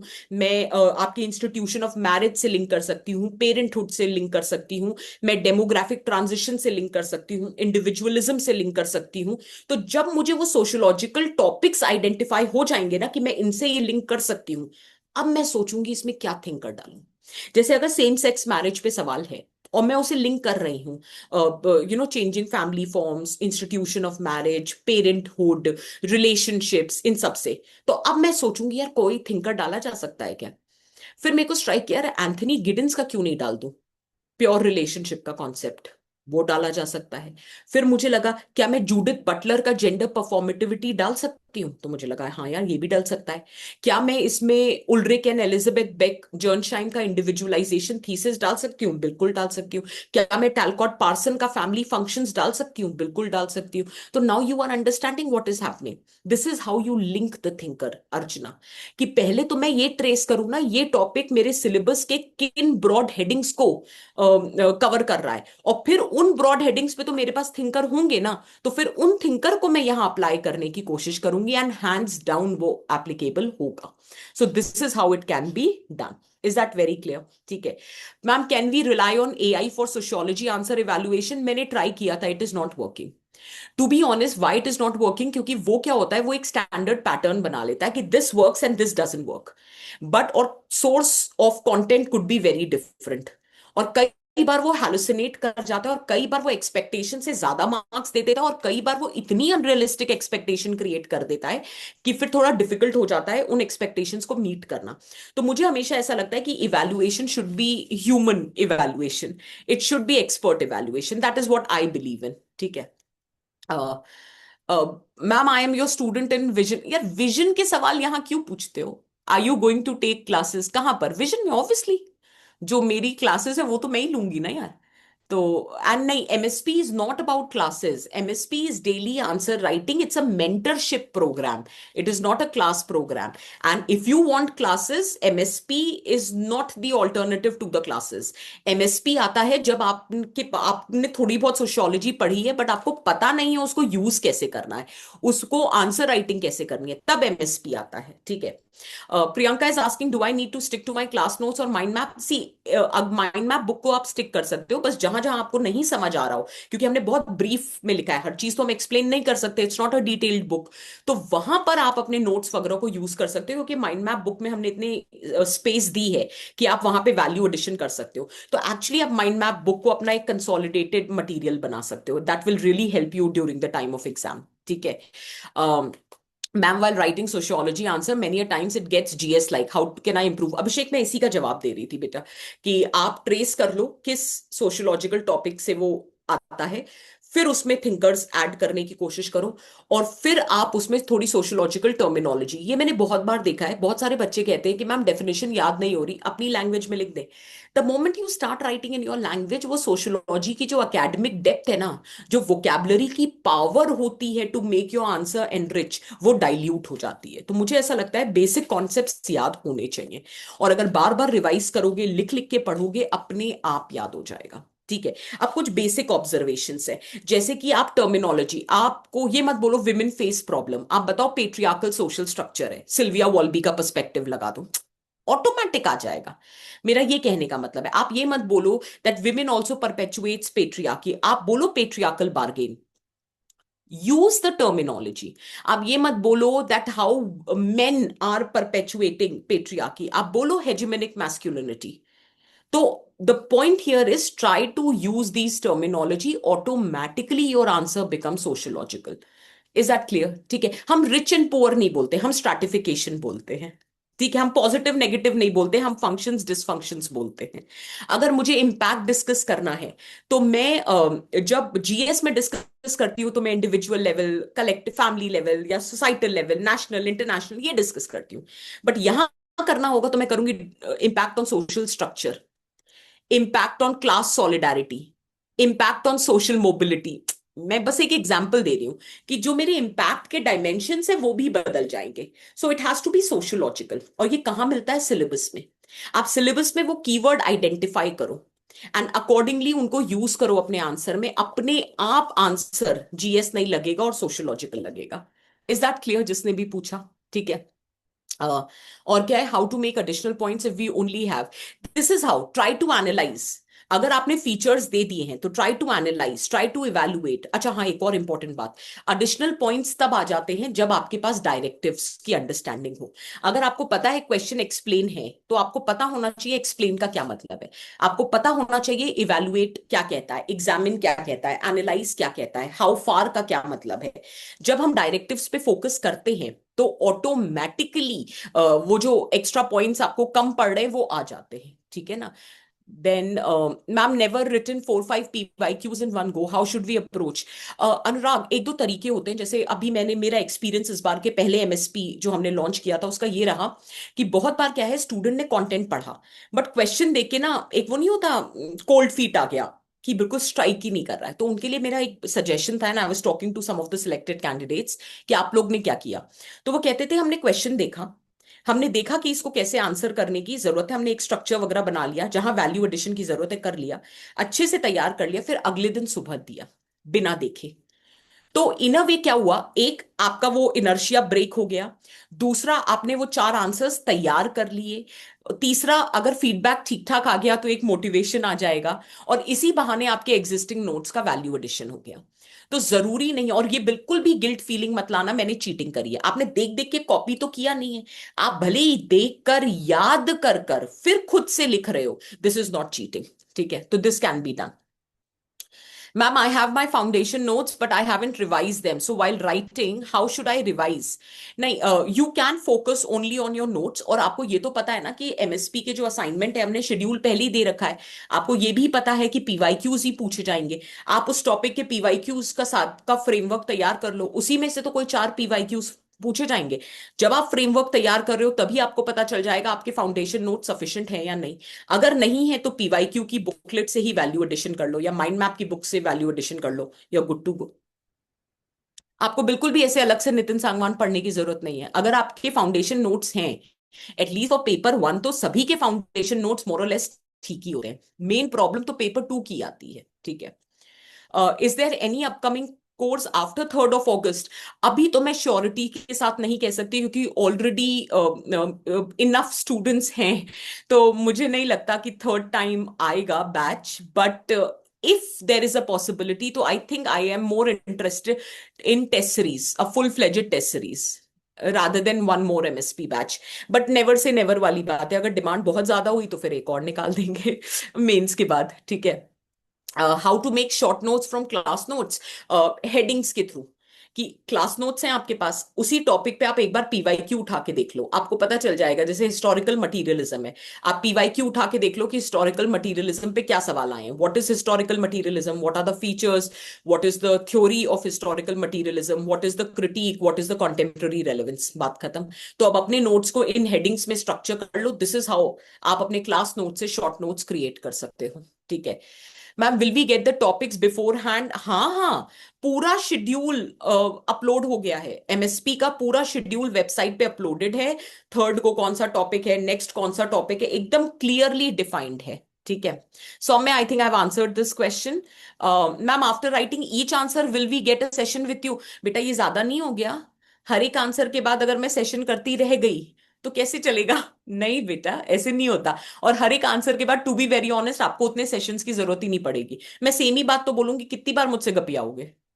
मतलब जब डिटेल्ड आपको इवैल्यूएशन मिल गया, मैंने आपकी कॉपी रिव्यू कर दी, आपको एग्जैक्टली exactly पता है मेरा वही फीडबैक है जो मैंने उस पर लिखा है, तो फिर जरूरत नहीं पड़ेगी, अभी लग रहा है उतनी पड़ेगी नहीं। आप one on one interaction week में एक बार हो सकता है, मतलब हो सकता नहीं, होगा। और हर 15 दिन में एक कलेक्टिव ग्रुप सेशन होगा। And to be very honest, लगता है कि मैम हर बार आप मिल सकते हो, मैं तो मिल ही लूंगी, तुम ही बोर हो जाओगे कि मैम कितनी बात करें आपसे। ठीक है। Ma'am, I have printouts of all the topic wise PDF and mind maps from the Telegram group. Is it different from the PYQ book? MCQ book कौन सी है बेटा? MCQ बुक कौन सी हुई? How can we self evaluate our answer through model answer? Yash, जो मैंने criterias बताए थे, अगर आपका आंसर स्ट्रक्चर है, उसमें कंटेंट है, वो कोर डिमांड को एड्रेस कर रहा है, प्रॉपरली प्रेजेंटेड है, बस इन्हीं पैरामीटर्स पे इवेलुएट कर लो। ठीक है ma'am, I have done your sociology classes में। I absolutely Dimple, please start with MSP 75, this is the best time. ये कोर्स डिजाइन ही इसलिए किया है, अब क्लासेस तो हो गई हैं, तो पेपर वन पेपर टू दोनों तैयार है। अब इसी एमएसपी के थ्रू रिवीजन करो, पीवाईक्यू सॉल्व करो, वैल्यू एडिशन करो अपने एग्जिस्टिंग नोट्स में, and by November end you are good to go. कम से कम एक ऑप्शनल का टेंशन खत्म। ठीक है ma'am, sometimes there are not much points as required, then what to do. देखो यार, एग्जाम में हो जाए तो बात अलग है, एग्जाम से पहले ये सिचुएशन नहीं आनी चाहिए, तो जहां पे भी पॉइंट्स कम हो वहां वैल्यू एडिशन करो। ठीक है Priyanka, all these nitty gritties whether mind map book is available in this August वाला बैच और नॉट, इसके लिए आपको एडमिन से पूछना पड़ेगा, मेरा काम पढ़ाना है। ठीक है डिम्पल, सेकंड बुक कब तक आएगी? सेकंड बुक आई थिंक हमने प्रिंटिंग में दे दी है, 10-12 दिन वो कह रहे हैं लगेगी, क्योंकि थोड़ी मोटी बुक बनी है, तो आई थिंक 10-12 दिन तो मिनिमम मान के चलते हैं। ठीक है ma'am, explaining flow chart again into points will make answer. नहीं बेटा, आपको हर बार फ्लो चार्ट एक्सप्लेन नहीं करना, मतलब क्योंकि अगर तो फ्लो चार्ट जो आपने बनाया है वही आपका मेन कंटेंट है, जैसे इमर्जेंस ऑफ सोशियोलॉजी, एनलाइटनमेंट, आपने मेन फ्लो चार्ट बनाया है और वही कंटेंट है तो एक्सप्लेन करेंगे। अगर वो मेन कंटेंट नहीं है, वो बस एक आध पॉइंट था जो आपने लिखा है, तो फिर एक्सप्लेनेशन की रिक्वायरमेंट नहीं है। ठीक है you are my old student, how to join this tier. बच्चे, you will be able to avail the discount. एक नंबर लिख लो, एवरीवन जिसको बुक की जानकारी चाहिए, जिसको डिस्काउंट चाहिए, जिसको जो भी चाहिए, the number is 9319160387। This is the phone number, इस पे आप कॉल कर लो, आपको वो सारी चीजें आप बता देना। आप ओल्ड स्टूडेंट हो तो 15% का कंसेशन है फॉर ओल्ड स्टूडेंट्स, तो वो मिल जाएगा। अच्छा एक चीज है, I think team informed me, after 3rd of August जो वो अर्ली बर्ड का डिस्काउंट है वो खत्म हो जाएगा, तो फिर 15% डिस्काउंट तो मिलेगा ओल्ड स्टूडेंट्स को, बट वो जो अर्ली बर्ड वाला 1000 रुपीज का डिस्काउंट है वो खत्म हो जाएगा। ये उन्होंने कहा था मैं आपको इन्फॉर्म कर दूं। तो ये नंबर इज 9319160387। चलो आगे बढ़ते हैं। ये मैंने आंसर कर दिया ना, ये एक्सप्लेनिंग द फ्लो चार्ट वाला? नहीं बेटा, दोनों बुक्स तो नहीं है, लेकिन नम्रता एक बार आप पूछ लो ना फोन करके उस पर नंबर पे, वो बेटर बता देंगे। ठीक है Riya, you also ask this ना, वो better. Pooja, please ask the team ना, ये जितने भी बुक से रिलेटेड क्वेश्चन है उनसे पूछ लो। ठीक है नहीं बेटा, अमित नहीं, डिस्कशन लेक्चर्स नहीं है पीवाईक्यू में, क्योंकि यार बहुत छोटा छोटा कोर्स है। हाँ लेकिन जो मैं फुल लेंथ टेस्ट लूंगी ना, मैं उसका डिस्कशन लूंगी, लेकिन ये रोज के पीवाईक्यू का क्या डिस्कशन करूंगी, उसमें हम आपको मॉडल आंसर दे रहे हैं, आपके पास ऑलरेडी पीवाईक्यू बुक है, माइंड मैप्स ऑलरेडी हमने प्रोवाइड कर दिए हैं। अच्छा हाँ, इसमें किसी ने मुझसे पूछा था और क्या मिलेगा, एक रिसर्च मेथडोलॉजी के टॉपिक पे मैंने हैरोलॉम्बस से कंटेंट बनाया है, क्योंकि ना बहुत लोग हैरोलॉम्बस पढ़ने में वो आता है, कतराते हैं, तो एक वो मिलेगा। दूसरा, I have made the content, वो जो पॉलिटिक्स वाला टॉपिक है ना हैरोलॉम्बस से, तो बेसिकली हैरोलॉम्बस के जो 4 इंपॉर्टेंट यूनिट्स हैं, एक religion, stratification, power and research methodology, इन चारों का मैंने सिनॉप्सिस बनाया है। तो वो I will be providing you in PDF format, तो that is also going to help you, फिर उन 4 के लिए आपको कहीं कुछ रेफर करने की जरूरत नहीं है। ठीक है आर्यन, जीएस मैप का फीचर्स बेटा मैं एक सेपरेट सेशन प्लान कर लूंगी, उसमें मैं बता दूंगी। जीएस मैप भी ऑलमोस्ट सेम है, उसमें भी पीवाईक्यू आंसर राइटिंग है, वीक में 3 दिन है। अच्छा जीएस में आंसर राइटिंग होगी, उसका रीजन है भाई, सोशियो में तो पेपर 1 पेपर 2 और आज आंसर राइटिंग हो गई, बट जीएस में क्या है, भांत भांत के पेपर है, तो एथिक्स की आंसर राइटिंग होगी, फिर कोड बेस्ड क्वेश्चंस को कैसे आंसर करना है उसकी सेपरेट आंसर राइटिंग होगी, एडमिनिस्ट्रेटिव एथिक्स के क्वेश्चन को कैसे आंसर करना है उसकी सेपरेट आंसर राइटिंग है, केस स्टडी की अलग है, सोसाइटी की अलग है, ऐसे की अलग है। अच्छा ऐसे में बहुत डिटेल सेशंस हैं। ठीक है तो जीएस मैप में अच्छे खासे I think approximately 32 answer writing sessions हैं। जीएस में हर टॉपिक पे 1 पेजर नोट्स मिलेंगे आपको, ये पीवाईक्यू मिलेंगे, पीवाईक्यू के सॉल्व मॉडल आंसर्स मिलेंगे, उसमें भी 1-on-1 मेंटरशिप है, मेरे सब्जेक्ट्स की मेंटरशिप मैं करूंगी और दूसरे सब्जेक्ट्स की मेंटरशिप वो रिस्पेक्टिव फैकल्टीज करेंगी, तो that is how we are going to proceed. तो जीएस मैप का कोर्स ये है। ठीक है इसमें डिटेल्ड सब कुछ है। ठीक है आई think I have answered all these questions. Will we get topics before? I think Kavya I have answered this. Dimple, I have answered your question also. Assess, if yes, how and where. Should we can add our own perspective on some socio assess question. अगर paper 2 है तो हम कर सकते हैं, ठीक है ना, बट अगर पेपर 1 है तो even if you are trying to add your perspective, it has to be backed by some thinker's perspective or at least some example or case study. Otherwise your perspective will have no credibility. ठीक है ना? So I think I've answered these questions.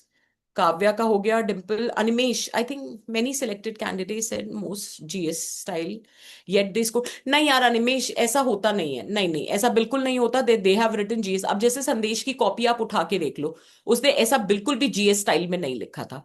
वो खुद को कई बार realise नहीं होता है, and many a times it happens that it is so subjective that it clicked, but it will click with us, it is no surety. एंड मुझे नहीं लगता पेपर 2 में इस बार मार्क्स नहीं आए हैं, और उसका सोल रीजन है it was an application based paper जिसको जीएस के तरीके से लिखा गया है। आई have a long list of people writing this year's mains because last year they scored less in paper 2, so they are writing it again this year. So the reason has been that the answer has not been sociological. एक आध को number मिल जाते, कितनी बार होता है, कितने toppers बोलते मैंने तो एक भी आंसर नहीं लिखा फिर भी मैं टॉप कर गया, मैंने तो एक भी ऐसे नहीं लिखा फिर भी मैं टॉप कर गया। तो वो बेंचमार्क नहीं हो सकता, that is exception, they are not benchmarks. ठीक है? Then ma'am I have completed both the papers, I have enjoy. अच्छा, okay, okay. Most welcome, Shivraj. Then answer writing is 6 days. नहीं यार, जीएस मैप में 4 days नहीं है, वो एक दिन आंसर राइटिंग है, आंसर राइटिंग सेशन है। We have tried to keep at least in the initial days, we have tried to keep it 3 days a week. नहीं नहीं। और यार देखो, you don't have to write every, अच्छा, और अगर 6 days पर वीक है, मैं एक बार टीम के साथ चेक कर लेती हूँ, मैंने रिवाइज करवाया था। ठीक है? अगर ऐसा होगा तो हम थोड़ा सा उसको लेस ओवरवेलमिंग कर देंगे। I will upload the updated schedule. We'll try to make it at least 5 days a week, not 6। 6 is not possible, optional के लिए तो बिल्कुल भी नहीं। I just confirm with the team. और जीएस के इनिशियल सेशंस तो मैं ही ले रही हूँ, एथिक्स के। I have tried to make it 3 days a week, और 4th डे हमने आंसर राइटिंग सेशन रखा है। So I have tried to do that so that you can manage both.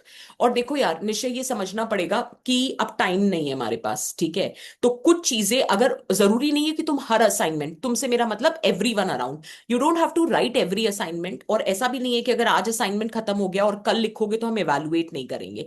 लेकिन मुझे ऐसा लगता है एक टाइमली स्केड्यूल का होना बहुत जरूरी है, सो दैट डिसिप्लिन बना रहे। जैसे अभी मैं एमएसपी के प्रीवियस बैच के स्टूडेंट से जब बात करती हूँ, तो एक चीज जो मुझे कॉमन फीडबैक आया है कि डर के मारे कि मैम कुछ कह देंगी, जो भी है वो पहले ही मुझे लिख देते हैं, मैम 2 दिन से बीमार थे इसलिए नहीं लिखा।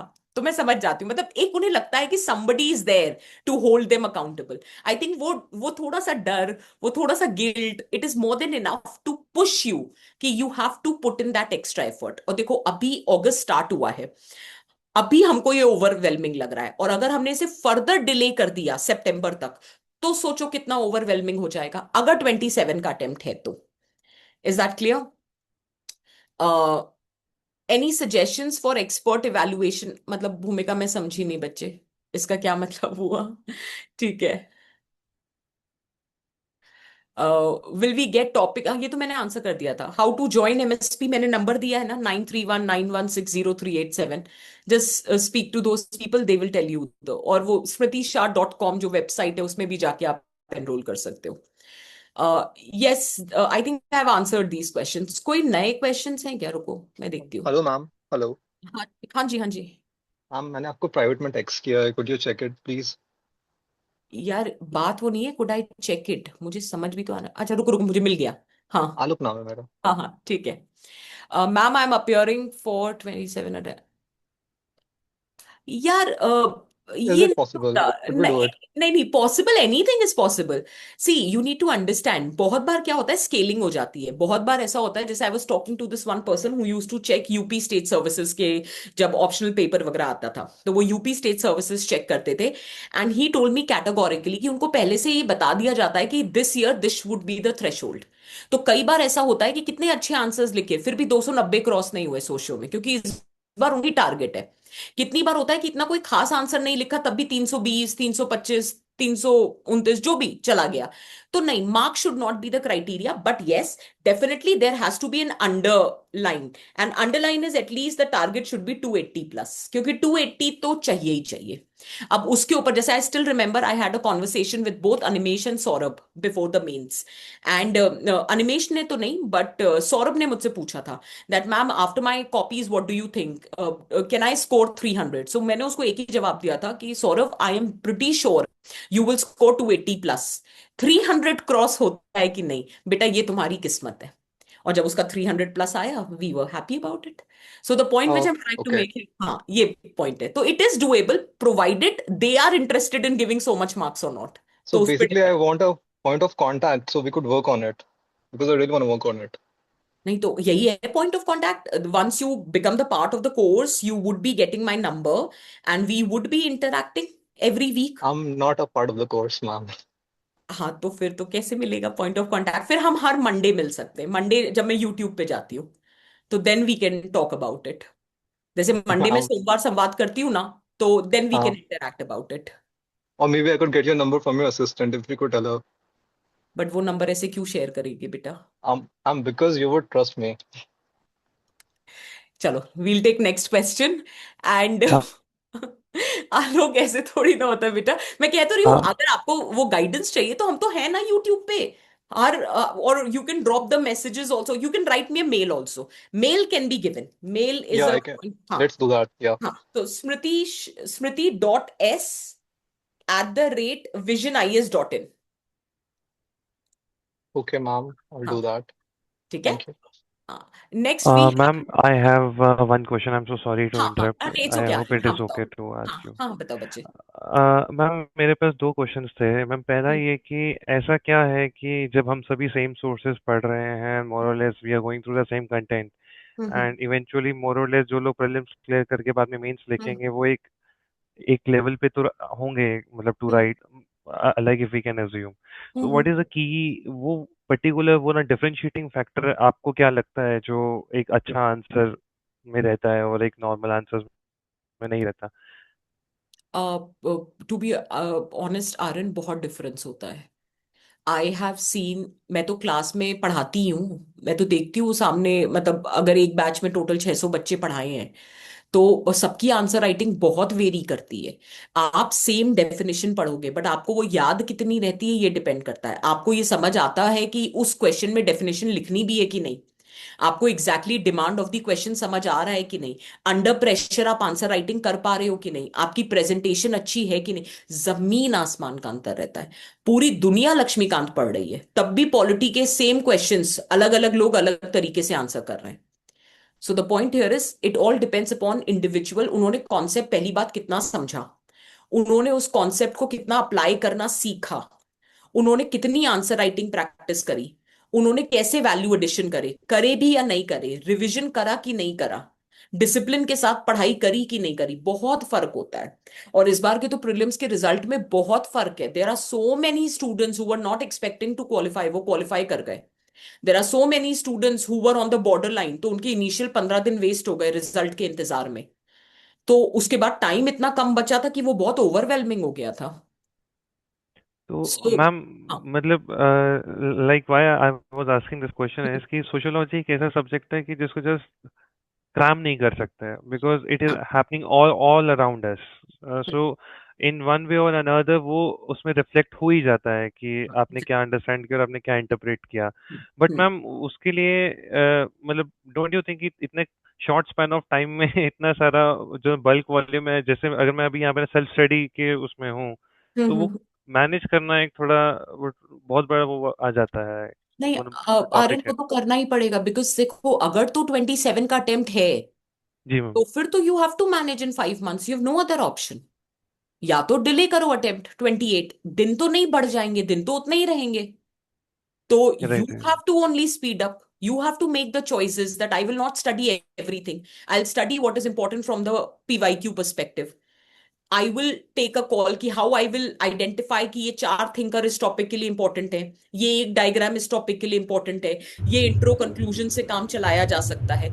You have to be very selective because in 5 months how do you expect to prepare everything under the sun which is required for sociology? It is not possible बच्चे। दैट इज नॉट पॉसिबल हाँ yes ma'am Yes, ma'am.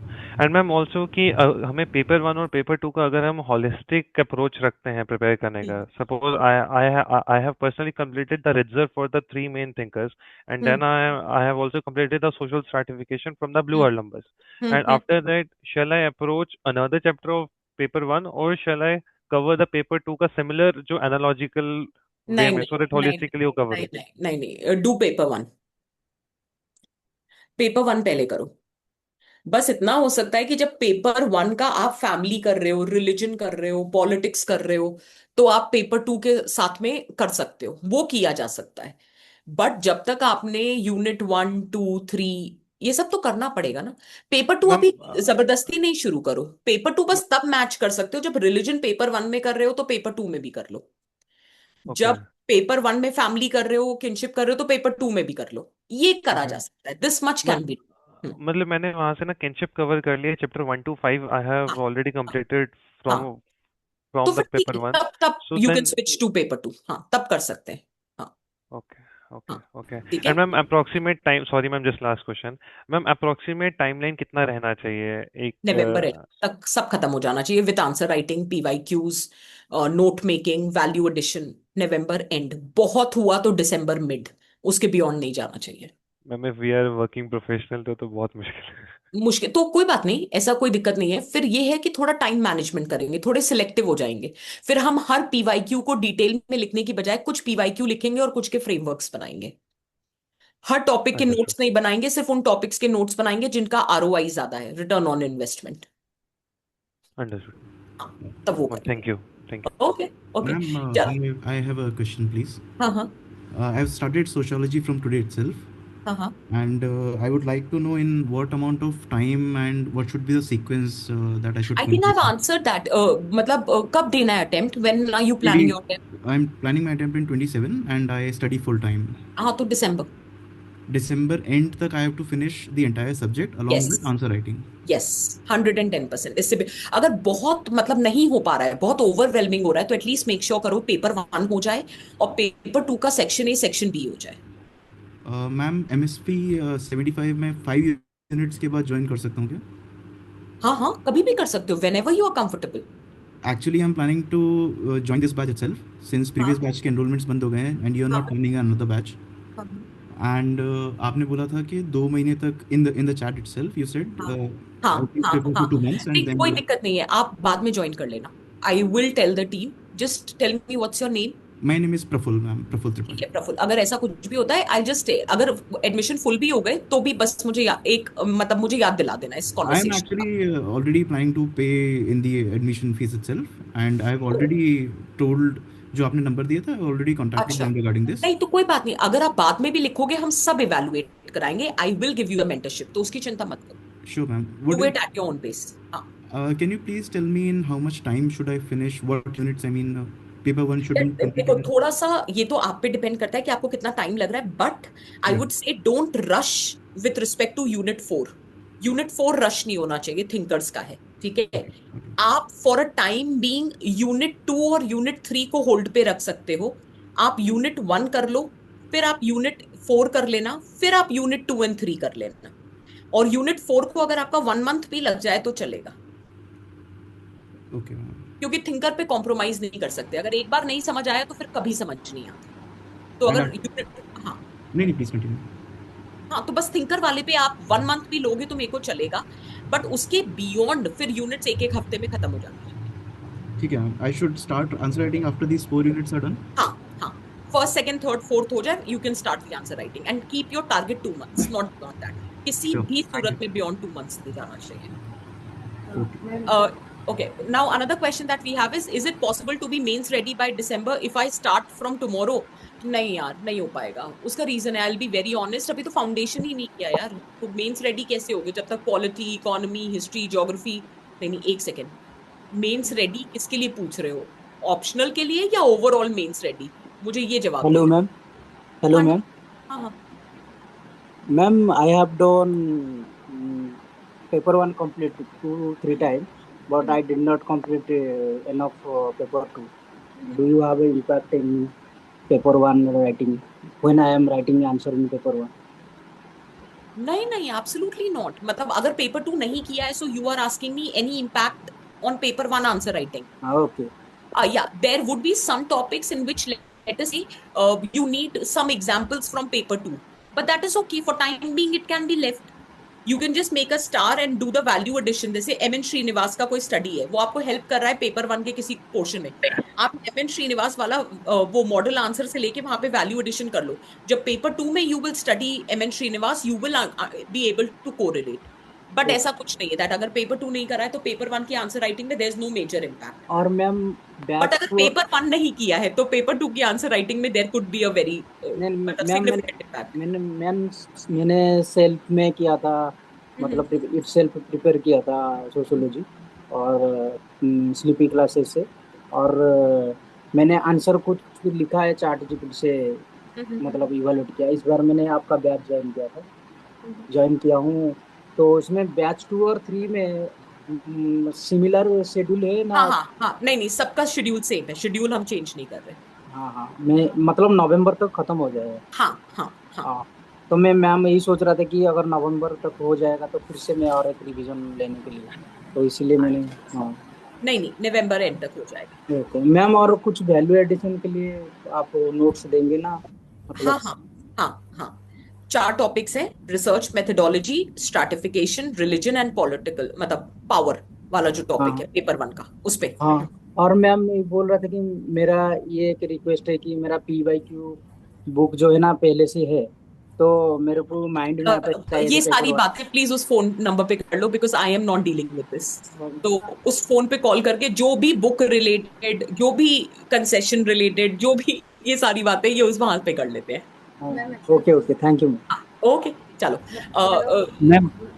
Ma'am, I have can I just take the questions from the messages? नहीं तो बेचारे वो पूछ रहे हैं, उनका कोई जवाब नहीं दे पा रही हूँ। Ma'am, okay, I please. Answer this Archana का question and then I get back to the chat box. हाँ अर्चना, बताओ। Ma'am, I have already joined with MSP 75 batch. हाँ हाँ, And I have completed only unit 1 and unit 4. अर्चना मुझे आवाज थोड़ी कम आ रही है बच्चे। You have completed unit 1 and unit 4, this is what you are saying. हाँ From paper 1, so how should I proceed now? Archana, there's a lot of disturbance. Can you write in the chat what you are trying to ask? Okay, ma'am. Okay, I will. हाँ, I understood only this much कि unit 1 and unit 4. Ma'am एक question है। Ma'am, I want to say that I have already joined with MSP 75 नहीं batch. बेटा, समझ गई। आप मुझे लिख दोगे प्लीज? सच में आवाज में बहुत डिस्टर्बेंस आ रहा है। हाँ, किसका क्वेश्चन था वो? मैम एक क्वेश्चन है मैम। हाँ हाँ, बताओ।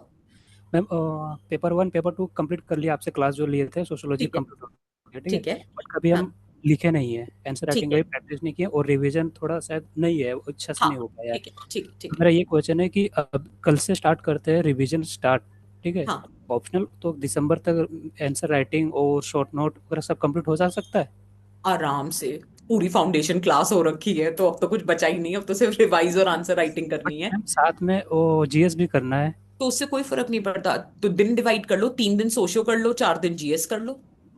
Yes ma'am, thank you ma'am. हाँ ठीक है, चलो। So I think most of the questions, अच्छा फाउंडेशन कर लिया है, अच्छा रिवीजन नहीं किया, अरे तब हो जाएगा, तब हो जाएगा। अगर फाउंडेशन कर लिया तो आराम से मेंस रेडी हो जाओगे, देन डोंट वरी। ठीक है।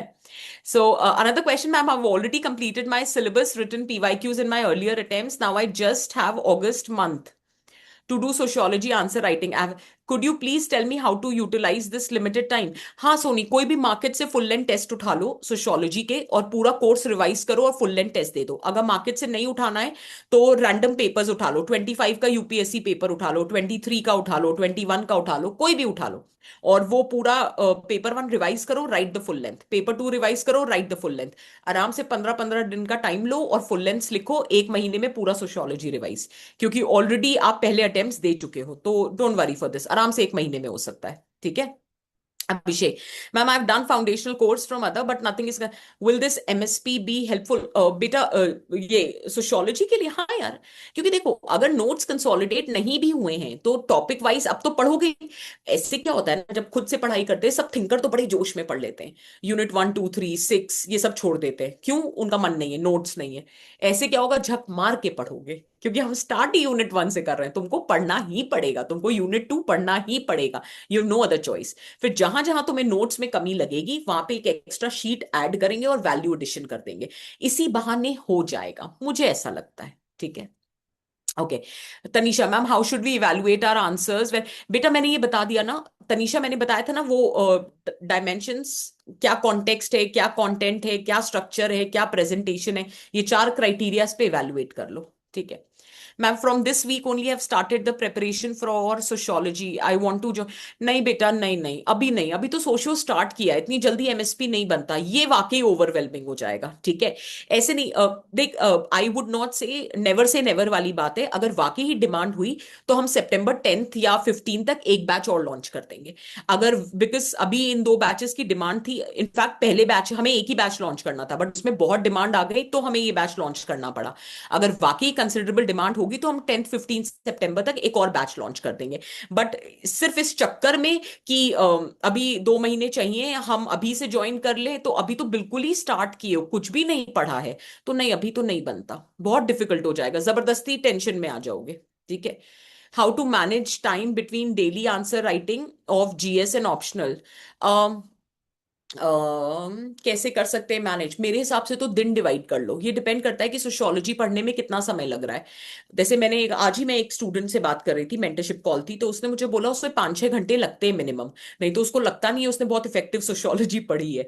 तो यार अगर 5-6 घंटे तो सोशियो में ही जा रहा है, फिर 1 घंटा आंसर राइटिंग करोगे, फिर थोड़ा सा करंट अफेयर्स करोगे, तो आई थिंक उसमें टाइम चला जाएगा। तो मैंने उसको यही सजेशन दिया कि 3 दिन सोशियो कर लो, 4 दिन जीएस कर लो, ऐसे डिवाइड कर लो। अब जैसे आपने कहीं और इंस्टीट्यूट में ज्वाइन कर रखा है, तो जो दिन आपको कुछ तो गैप दिया होगा ना उन्होंने, उन गैप वाले डेज में आप सोशियोलॉजी कर लो, ऐसे कर लो, तो जिससे दोनों चीजें आराम से हो जाएंगी। ठीक है, नहीं it is not absolutely necessary to read Nitin Sangwan, if you have class notes and everything it is absolutely not necessary. ठीक है, Arya, I am planning to launch sociology test series, but when it will be launched, I cannot guarantee that. So I have to have some time because currently I have my engagements, MSP है, plus उसमें mentorship and everything. It is time taking. And फिर GS map है, तो उसमें तो मुझे sessions भी लेने हैं, तो इट इज टाइम टेकिंग। तो मैं बट आई थिंक मेंस के बाद मैं लॉन्च कर दूंगी, तो yes after mains I will launch sociology test series for sure. How to add examples, वैसे ही अभी मैंने ये डिस्कस किया था ना, पेपर 1 के टॉपिक्स को स्कैन करो, तो फिर करंट अफेयर्स में डाला जा सकता है कि कोई एग्जाम्पल, अगर पेपर 1 में आप मैरिज के चेंजिंग फॉर्म्स की बात कर रहे हो, आप डीसेक्रेलाइजेशन ऑफ मैरिज की बात कर रहे हो, तो आप कोई भी इंडियन कॉन्टेक्स्ट से करंट एग्जाम्पल उठा के डाल सकते हो, तो that is how it happens. ठीक है, मैम हाँ जी, मैम मुझे है ना आपसे एक बात कहनी है। हाँ हाँ बताओ। मैम मतलब है ना, जब से मैंने ये जर्नी चालू करी है ना, मैं हमेशा सोचती थी कि मुझे कभी आपसे बोलने का मौका मिलेगा, क्योंकि मैं दिल्ली नहीं रहती हूँ, तो मैं कभी मिल नहीं सकती। तो हम्म और मैंने मैसेज पे बहुत बार बोला है, बट जेन्युइनली मैं आपको बहुत ज्यादा थैंक यू बोलना चाहती हूँ, क्योंकि जब भी मैंने प्रीलिम्स का पेपर दिया है आपसे पहले, मैं हमेशा आपके उस मैसेज का वेट करती थी जो टेलीग्राम पे सबके लिए आता है। क्योंकि है ना, कभी कभी बहुत चीजें पेरेंट्स नहीं बोल पाते हैं, और है ना आप वो चीजें बोल देते हो, और आपको सच में नहीं पता है कितना अच्छा लगता है सुन के जब कोई इंसान इतना कुछ बोल देता है और आपके ऊपर इतना प्राउड फील करता है। चाहे आपने अच्छा परफॉर्म किया हो या नहीं किया हो, या आप उस इंसान से नहीं मिले हो फिर भी, और आप हमेशा वैसे ही फील कराते हो, और हर संवाद संवाद पे आप इतने मन से बताते हो ना, इतना जेन्युइनली कोई नहीं कर सकता है। और थैंक यू, मतलब बहुत ज्यादा थैंक यू। अरे यू मोस्ट मैं वेलकम मतलब पता नम्रता। नहीं कभी ये ठीक मतलब क्लियर कर पाऊंगी या नहीं कर पाऊंगी, बट मुझे आप हमेशा याद रहोगे। Oh I am so so sweet lucky यार। कि मेरे को आपको आपके बारे में पता चला। अरे नम्रता अब मेरे को इमोशनल कर रही है, lot of love to you बच्चे, एंड लॉट ऑफ ब्लेसिंग, मतलब मेहनत करो यार, I am very sure you will clear, मतलब ऐसे बिल्कुल नहीं सोचना, and thank you so much, it really means a lot, thank you. और मैं बहुत खुश हूँ आपने ये इनिशिएटिव चालू किया, क्योंकि इसके जरिए I will be able to contact you. मैं बहुत खुश हूँ। मैं भी बहुत खुश हूँ, this is how I am able to interact with so many of you, I am so happy. Okay. Okay take care बच्चे, चलो Priyanka I think you have to ask me something right. Okay, I'll take another doubt then. Swapnil, ma'am, I've done paper 1 in December due to prelims. ठीक है, paper 2 नहीं हुआ. Now doing paper 2 questions. How can I revise paper 1 with paper 2? Swapnil, divide कर सकते हैं time. जैसे अगर suppose करो पेपर 1 तो रिवाइज ही करना है ना, तो अगर 2-3 घंटे भी करेंगे तो रिवाइज हो जाएगा. ठीक है. और पेपर 2 की क्लासेस अगर हम 1.5x पे देखते हैं तो आई थिंक एक दिन में एक क्लास तो किया ही जा सकता है. हम दिन में वीक में 3 ही दिन सोशो पढ़ेंगे. हम ऐसे रख लेते हैं. या बहुत अभी लग रहा है कि पेपर 2 की क्लासेस भी बाकी है तो 4 दिन सोशो कर देते हैं, वो हम अफोर्ड कर सकते हैं. तो 4 दिन में ना तुम डिवाइड कर लो कि मतलब 60% ऑफ द टाइम तुम पेपर 2 को दे दो और 40% ऑफ द टाइम तुम पेपर 1 के रिविजन को दे दो. सो this is how you can cover and you can dedicate 4 days a week on socio and 2 days on GS और एक दिन अपने लिए रेस्ट का टाइम रखो. ठीक है मैम एक्चुअली हाँ स्वप्निल स्वप्निल. मैम, हाँ मैम एक्चुअली मैं क्या कर रहा था कि हाँ. हर दिन मतलब जीएस का एक स्लॉट कर रहा था और एक हम्म, सोशो का स्लॉट कर रहा था, तो 4.5 घंटे में हम्म, जीएस और सोशो कर रहा था. तो फिर लेवल अप आईएएस से मैंने सोशो की कोचिंग ली थी हम्म. पिछले साल, तो फिर ठीक है वो लेट मतलब शेड्यूल से ज्यादा एक्सटेंड कर ली उसने. ठीक तो ठीक है फिर प्रीलिम्स की वजह से उस पर फोकस नहीं कर पाया पेपर 2 ठीक पे. तो ठीक फिर है पेपर 1 तो कम्प्लीटली हो गया है मेरा, ठीक है लेकिन ठीक है. मतलब नोट्स वगैरह तैयार है, मतलब शॉर्ट्स नोट्स नहीं है लेकिन क्लास नोट्स रेडी है मेरे. हाँ वो भी काफी हाँ. है. हाँ, तो हाँ फिर उसके बस रिवीजन बाकी है और हाँ पेपर 2 की क्लासेस बाकी है. मतलब पेपर 2 अभी हाँ क्लासेस कर रहा हूँ मैं, मतलब हाँ. अभी. ठीक है. तो जीएस के साथ साथ सोशो भी कर रहा हूँ. तो हम्म. फिर ऐसा प्रॉब्लम आ रहा है कि अगर पेपर 1 के बारे में सोचूं तो फिर बस टॉपिक के नाम ही याद आ रहे हैं कुछ, उसकी मैं अंदर मैक्स वेबर का एलिनेशन हो या फिर डरकाइम के सुसाइड वगैरह, मतलब वो कुछ मतलब ऐसा मिक्स हो रहा है कॉन्सेप्ट, कुछ समझ में नहीं आ रहा है. बस याद है कि किया है, हम्म. लेकिन मतलब उसकी क्लियरिटी नहीं मिल रही मेरे को. मतलब कोई बात नहीं. पेपर 2 खत्म करने में कितने दिन लगेंगे? पेपर 2 मतलब ऑलमोस्ट 30 लेक्चर्स बाकी है, मतलब एक महीना 1.5 महीने में खत्म एक हो महीना जाएगा. 1.5 महीना तो लगेगा. कोई बात नहीं, यस. इतना प्रेशर मत लो. 1.5 महीने में कर लो पेपर 2, उसके बाद पेपर 1 रिवाइज कर लेना. ओके मैम, तो अभी फिर पेपर 1 पे ध्यान नहीं मत दो क्या फिर? नहीं हाँ, एटलीस्ट 15 सितंबर तक पेपर 2 खत्म करो और 15 सितंबर के बाद पेपर 1 रिवाइज कर लेना. ओके मैम, और along with paper 2 answer writing start कर दो क्या पेपर हाँ 2 के फिर हाँ उसके कर साथ? सकते हो, कर सकते हो, बिल्कुल कर सकते हो. हाँ. Okay ma'am, thank you ma'am, thank you so okay much. Okay. हाँ. बच्चे, हर्षवर्धन, आई have answered this in very brief manner. Tell how things are going to happen in MSP 75. uh, हाँ बच्चे, हर्षवर्धन, अभी मैंने थोड़ी देर पहले बच्चे ये आंसर किया था ना कि let us suppose you have the schedule, so you have to write. सुबह मॉर्निंग में अपलोड हो जाएगा. आप फिर आंसर पूरे दिन लिख सकते हो, आप कभी भी लिख सकते हो एज पर your convenience. The moment you submit your script on the portal, we will try to get it evaluated within 24 hours. That is the target we have kept. Maximum 48 hours. जब आपको आपकी copy evaluated मिल जाएगी, वो मेरे through review होकर आएगी. ठीक है. फिर आपके मॉडल आंसर्स वगैरह अपलोडेड होंगे. जो मटेरियल हमको आपको देना है वो आपके पास ऑलरेडी पहुंच जाएगा. फिर जब आप एक कंसिडरेबल असाइनमेंट, लेटर से आपने एक वीक असाइनमेंट्स लिख लिए, फिर एक वीक के बाद, क्योंकि तब तक तो मेरे पास कुछ फीडबैक देने को भी नहीं होगा और आपके पास भी कुछ पूछने को नहीं होगा, तो आपने लेटर से 3-4 असाइनमेंट्स लिख लिए, फिर I will personally connect with you. तो हम 1-on-1 मेंटरशिप कॉल पे बात करेंगे. जो भी आपके स्पेसिफिक डाउट्स हैं we'll address and we will see how to proceed further. एक वो तरीका है. दूसरा, हर 15 दिन में एक कलेक्टिव जूम सेशन होगा जिसमें everybody can ask their doubts and I can address some common problems which is मतलब एग्जिस्टिंग अक्रॉस द स्टूडेंट्स. तो ऐसे हम प्रोसीड करेंगे. So it has 1-on-1 mentorship, it has collective mentorship, it has PYQ book, it has model answers, and it has detailed evaluation, everything. और plus there are certain topics जिसमें मैं आपको value added content अलग से दूंगी, जहां पे मुझे लगता है कि लोगों के पास कंटेंट नहीं है. तो बेसिकली हैरोलॉम्बस का synopsis on 4 topics, 4 major units of paper 1 I will be providing. So that is how we are going to proceed. I hope, Harshvardhan, I've answered your question, बच्चे.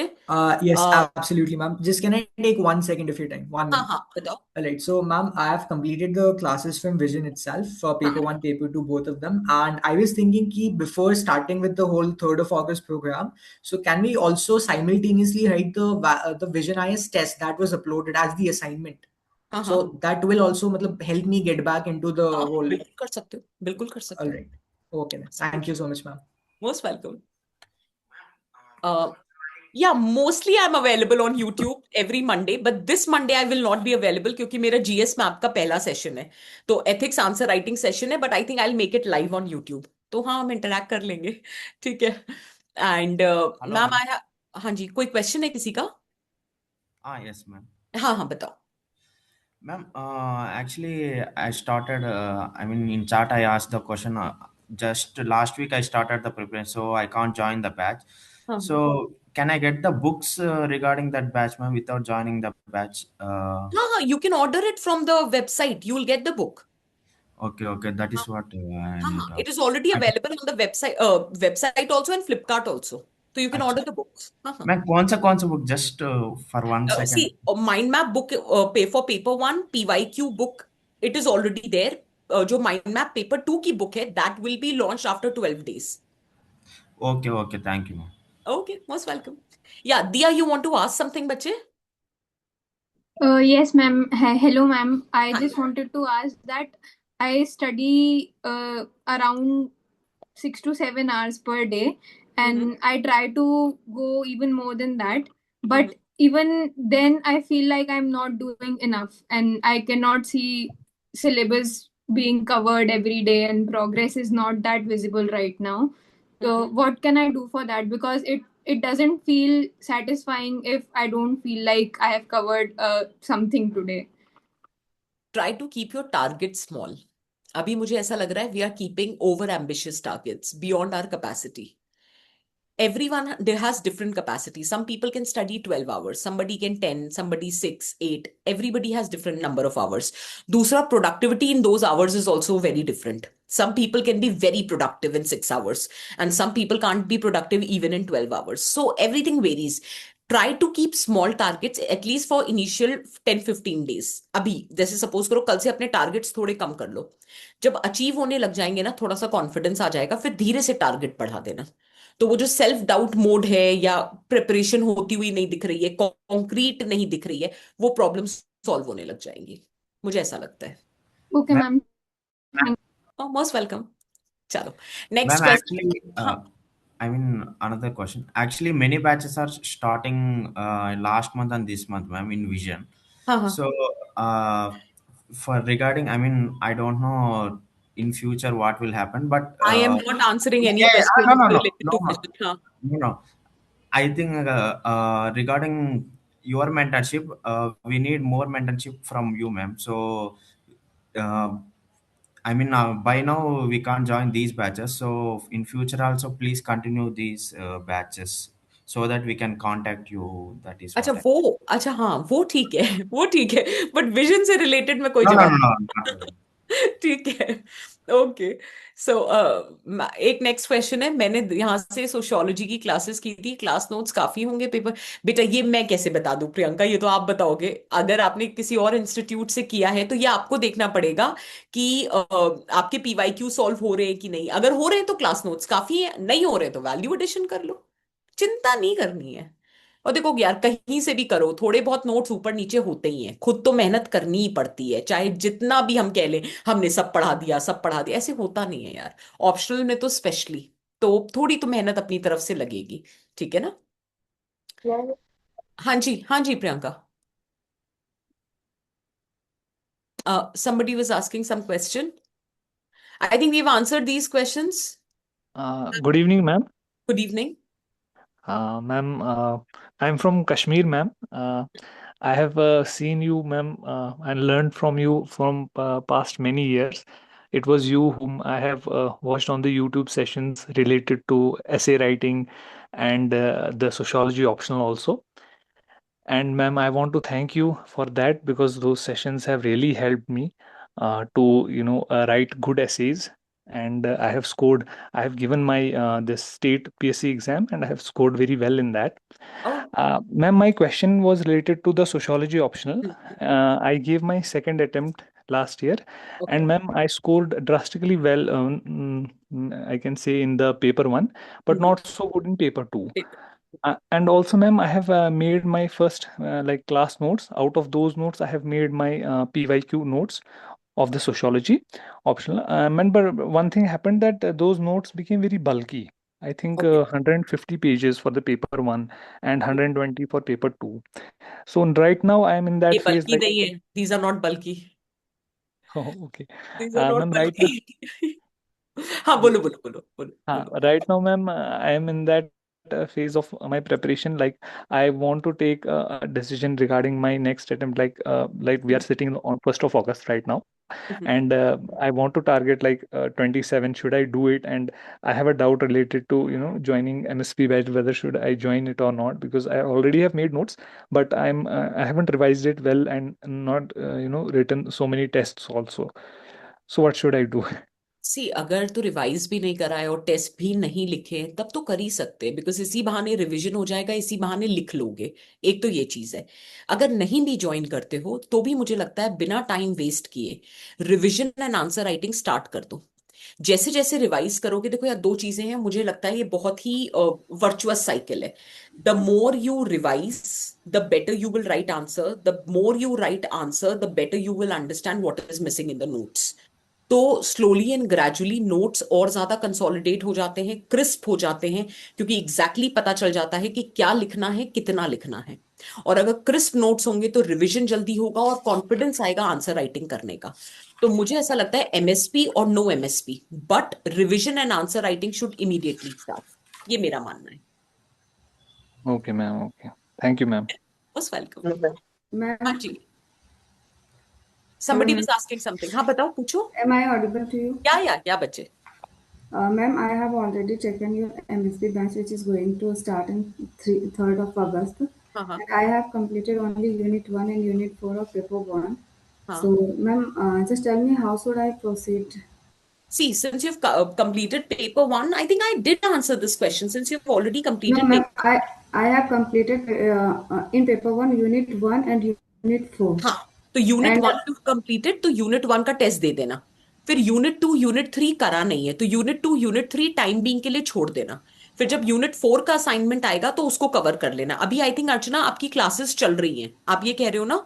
no, ma'am, I have already taken the foundation batch and the foundation has been completed, but I didn't remember the concept and the. ओ तो फिर तो revise ही करना है ना. Yes, classes तो ma'am. कर ही रखी है, तब तो जैसा है शेड्यूल वैसे ही पढ़ो.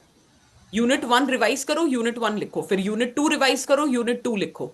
नहीं, फिर तो क्या, नोट्स बने हुए हैं, क्लासेस हो चुकी हैं, रिवाइज ही तो करना है. रिवाइज करने में कितना टाइम लगता है. But ma'am, I haven't consolidated my notes like. वो रिवाइज करते वक्त और आंसर राइटिंग करते के वक्त ही कंसोलिडेट हो जाएंगे. जब तक लिखोगे नहीं, पता कैसे चलेगा कि नोट्स में क्या कंसोलिडेट करना है. Okay, ma'am, thank you, ma'am. है ना. जब तक अपन पीवाईक्यू लिखेंगे नहीं, तब तक पता कैसे चलेगा कि यूपीएससी की डिमांड क्या है. But ma'am, when I was proceeding with my like notes, I personally feel that most of the things I am lacking in thinker and I'm not able to relate the thinker well while I was writing answer writing by myself. So, वो इसलिए क्योंकि अभी concepts थोड़े कम clear होंगे. थोड़े concepts हम और clear कर लेंगे, थोड़ा उनका बेटर एप्लीकेशन समझ लेंगे तो रिलेटेबिलिटी आसान हो जाएगी. अगली बार कभी भी कोई कॉन्सेप्ट पढ़ो तो उसको सिंपल लैंग्वेज में समझने की कोशिश करो. 2-3 उसके कॉन्टेम्प्ररी एग्जाम्पल्स पढ़ो और फिर देखो एग्जैक्टली ये कॉन्सेप्ट कह क्या कर रहा है. और ये मैं सिर्फ अर्चना को आंसर नहीं कर रही, everyone who is watching this session. Don't rote learn. Rote learning is not advisable. Try to understand, क्योंकि जितना रोट लर्न करेंगे ना उतना जल्दी भूल जाएंगे, उतना जल्दी हम एप्लीकेशन बेस्ड क्वेश्चन आंसर नहीं कर पाएंगे. तो हर एक कॉन्सेप्ट को समझो कि फेनोमेनोलॉजी क्या कह रही है, एथनोमेथोडोलॉजी एग्जैक्टली क्या कहना चाह रही है, दोनों में क्या डिफरेंस है. तो ऑब्जेक्टिविटी क्या कहती है, वैल्यू न्यूट्रलिटी क्या कहती है, वैल्यू रेलेवेंस का क्या मतलब है, तीनों का क्या कोई एग्जाम्पल है मेरे पास. Ask yourself these basic questions. Alienation से क्या मतलब है, मार्क्स ने क्यों दी, किस वक्त दी इस थ्योरी को, ये थ्योरी क्या कहती है, क्या आज के टाइम पे एलियनेशन रेलेवेंट है, अगर है तो कहाँ है, एलियनेशन की थ्योरी को किसने क्रिटिसाइज किया, क्यों क्रिटिसाइज किया, किस ग्राउंड्स पे क्रिटिसाइज किया. जब समझ के पढ़ोगे ना तो भूलोगे नहीं. ऐसा मुझे लगता है. थोड़ा टाइम लग सकता है but it will be very effective. ma'am, exactly from where I have taken my coaching, they have not give us very good notes of Unit 2 and Unit 3. That's why we are facing a problem. But with your mind map paper one book, it is good. Okay. Thank you, ma'am. Thank you. Thank you. Ma'am हाँ जी, हाँ जी. Actually Can I? मैं I actually can't. मैं week ma'am ma'am I actually मैं week में ना ma'am 6 दिन होता है आंसर राइटिंग जीएस का, तो मैम जी ऑप्शनल बिल्कुल का समझ कैसे? नहीं आ रहा बेटा, सुनाई नहीं दे रहा, बहुत डिस्टरबेंस आ रहा है. Can you right the message? Ma'am actually ma'am daily answer writing होता है मैम ऑप्शन जीएस का, तो ऑप्शन का कैसे मैनेज करूँ? वीक में 3 दिन कर लो. Just try to manage 3 days. Even that would be more than enough. देखो यार, ऑप्शनल करना पड़ेगा. जीएस की कितनी भी आंसर राइटिंग कर लो, ऑप्शनल के 500 नंबर है. तो priority has to be given to optional current में. मतलब at least for another 3 months optional should be my priority. GS फिर भी आप जीएस को कर्टेल कर सकते हो, उसको 3 दिन पे ला सकते हो, उसको 4 दिन पे ला सकते हो, लेकिन ऑप्शनल के साथ we can not compromise, we have to do it. ठीक है? ठीक है. Hello, ma'am. हेलो. Very हाँ good रिया. evening. हाँ, good evening Riya. Ma'am, my question is, since I have completed paper one, but there are some units, for example, work and economic life. So I haven't completed yet, and the notes are a little bit fragmented. So if I join MSP, and for example, there is schedule for that because I need to revise other units as well. If I miss those tests on You that can day, write it later. yeah, that's my question, हाँ, because sometimes it happens that I need to revise and it takes me a bit longer to understand the concept because it's been like 4-5 I months. No. हाँ, होता है. नहीं नहीं, take your time. और ऐसा कोई rule नहीं है कि आज का असाइनमेंट आज ही के दिन लिखोगे तो इवैल्यूएट होगा. जब कन्वी क्योंकि फिर पर्पस क्या हुआ अगर पढ़ के बिना लिख दिया तो. Yeah, पढ़ के अच्छे से लिखो, जब लिखोगे हम तब इवैल्यूएट कर देंगे. thanks a lot, ma'am. Thank you so most much. Welcome, most welcome. अब मैं थक गई थोड़ा सा. मैम एक तो क्वेश्चन है, हाँ बताओ. क्लास कर लिया, रिवीजन किए नहीं है, ठीक है, शुरू नहीं किए हैं और हाँ आज तक एक भी आंसर लिखे नहीं है, हाँ, तो ये समझ में नहीं आ रहा कि स्टार्ट कैसे करें लिखने के लिए. कुछ बस मैंने लिख सुना. दो. रिवाइज कर लो, पहला यूनिट उठा लो, इमरजेंस ऑफ सोशियोलॉजी पढ़ लो. ये पढ़ो सोशियोलॉजी क्या है. ये पढ़ो सोशियोलॉजी कहाँ इमर्ज करी सबसे पहले, क्यों करी, ऐसा क्या हुआ था. क्या कोई हिस्टोरिकल फोर्सेस थे, क्या कोई इंटेलेक्चुअल फोर्सेस थे, कोई इनलाइटनमेंट पीरियड आया था, कोई रेवोल्यूशंस आए थे, फिर उन्होंने क्या किया था, मॉडर्निटी लाए थे, मॉडर्निटी लाए तो फिर क्या हुआ, चैलेंजेस आए, चैलेंजेस आए तो एग्जिस्टिंग डिसिप्लिन. समझ रहे हो मैं क्या कहना चाह रही हूँ. Yes, ma'am. पढ़ो. और जब ये पढ़ लोगे ना तो अपने आप हिम्मत आ जाएगी. इमरजेंस ऑफ सोशियोलॉजी से 4 ही तरीके के सवाल आए हैं, चारों लिख दो, बात खत्म. Okay, thank you. ठीक है. So I think I have taken most of the questions. If anything is left, then we can keep another session also. I'll keep these sessions very often. मतलब हर 10-12 दिन में हम रख लेंगे, ठीक है? So can I say minimum number? I'll take just one last question. Can you tell me minimum number of mocks? अच्छा, one should aim. नहीं बच्चे, ऐसा कुछ नहीं है वार्षिनी की minimum number of mocks, but I believe approximately 7-8 test लिख लेने चाहिए. मतलब 7-8 मॉक्स लिख लेने चाहिए. 4 पर पेपर कर लो. Let me put it this way, 4 for paper 1 and 4 for paper 2. तो वो किया जा सकता है. ठीक है. मैम हेलो हाँ मैम. मैम एक हाँ रिक्वेस्ट है, हाँ आप प्लीज वो जो हफ्ते में है ना 6 days है जो भी सेकंड बैच हाँ, का मैं शेड्यूल है. उसे कम करवा देती हूँ. मैं कम करवा देती हूँ. मैं आज ही रात अपलोड करवा देती हूँ फ्रेश बना के. डोंट वरी, मैं कम थैंक करवा देती हूँ. हाँ. One of the student is asking ma'am can I start from 10th of August. हाँ बच्चे, बिल्कुल कर सकते हो. जब आपको कन्वीनियंट हो आप तब से स्टार्ट कर लो. और अच्छा वो मुझे याद दिला दिया, मैं अभी जाके एमएसपी का शेड्यूल थोड़ा सा लेस टैक्सिंग करती हूँ. I try to make it 4 days a week. नहीं होगा तो 5, बट 6 तो मैं बिल्कुल नहीं रखूंगी. मैं टीम से बात करती हूँ, वो पॉसिबल नहीं है, बहुत ओवरवेलमिंग हो जाएगा. So I change it. Hello ma'am. हाँ जी, हाँ जी, हाँ हेलो मैम. हाँ हाँ बताओ. मैम बोल रहे थे मैम कि हेलो मैम. मेरा मैम हाँ इस सेशन की रिकॉर्डिंग मैम अवेलेबल हो जाएगी मैम टेलीग्राम पे, जो हाँ, आई सेशन थिंक हुआ हम डाल वीडियो. देंगे. हमने रिकॉर्ड तो किया है, हम डाल देंगे. हाँ. Okay ma'am, thank you ma'am. Hello most. Ma'am. हाँ जी, हाँ जी. मैम बोल रहे थे कि मेरा पेपर वन का जो नोट है, बेस नोट है, हम्म वो 200 पेजेस की है अराउंड. तो हम्म उसमें मेरे को यही पूछना था कि आपको शॉर्टली कैसे बनाना है नोट्स, ना आपका माइंड में आपको उतना ही एनफ है, मतलब उतना बहुत है. उसके मत- वो फिर और दोबारा नोट्स मत बनाना। हाँ, हम्म, माइंड मैप की ही बुक में अगर कहीं एडिशन करने हो तो कर देना, बट अलग से नहीं करना। अच्छा अच्छा, मतलब आपका माइंड मैप से ही मतलब हाँ, मतलब लास्ट टाइम ही रिवीजन जो होता हाँ, है बिल्कुल। और उसको वो यूज एक ही कर। बुक होगी तो आसान हो जाएगा रिवाइज करना। हाँ, तो उसमें अगर जो मैंने पढ़ रखा है जो 200 पेजेस हम्म। का बुक, उसमें हम्म। अगर कोई अच्छा चीज है तो हाँ, नीचे। तो वो ऐड कर देना। हाँ। हाँ, हम्म। तो मैम यही पूछना था। ठीक है। अच्छा थैंक यू मैम। शिवम, हाँ, I make it 4 days a week बेटा। मैं टीम से बात कर लेती हूँ, चाहे जो भी हो, हम 4 days से ऊपर नहीं करेंगे। I can understand it can be very overwhelming. ठीक है, I do that. Ma'am it's a humble request. Peer group, Soni मैं सच बताऊं, मैं पब्लिक पीयर ग्रुप बना लूं, लेकिन फिर क्या होता है, अजीब अजीब कॉन्वर्सेशन स्टार्ट हो जाता है। हमने एक बार पहले भी स्टार्ट किया था, फिर वो आंसर राइटिंग प्रैक्टिस और वो लर्निंग फ्रॉम ईच अदर नहीं होता है, वो झगड़े झंझट शुरू हो जाते हैं और फिर वो अजीब अजीब से मैसेजेस वगैरह शुरू हो जाते हैं। ये रिस्क मैं बेटा नहीं उठा पाऊंगी, सॉरी। बहुत ज्यादा फिर संभालना मुश्किल हो जाता है बच्चों को। तो I know you all are very sincere about your efforts, लेकिन ये थोड़ा सा रिस्क और थोड़ा सा डिस्ट्रैक्टिंग हो सकता है। ठीक है, maybe later in the course जब लगे सब लोग बहुत सीरियस है पढ़ाई वढ़ाई को लेकर, तब maybe I can think of making a group, लेकिन फिलहाल नहीं बच्चे, फिलहाल नहीं। ठीक है, चलो।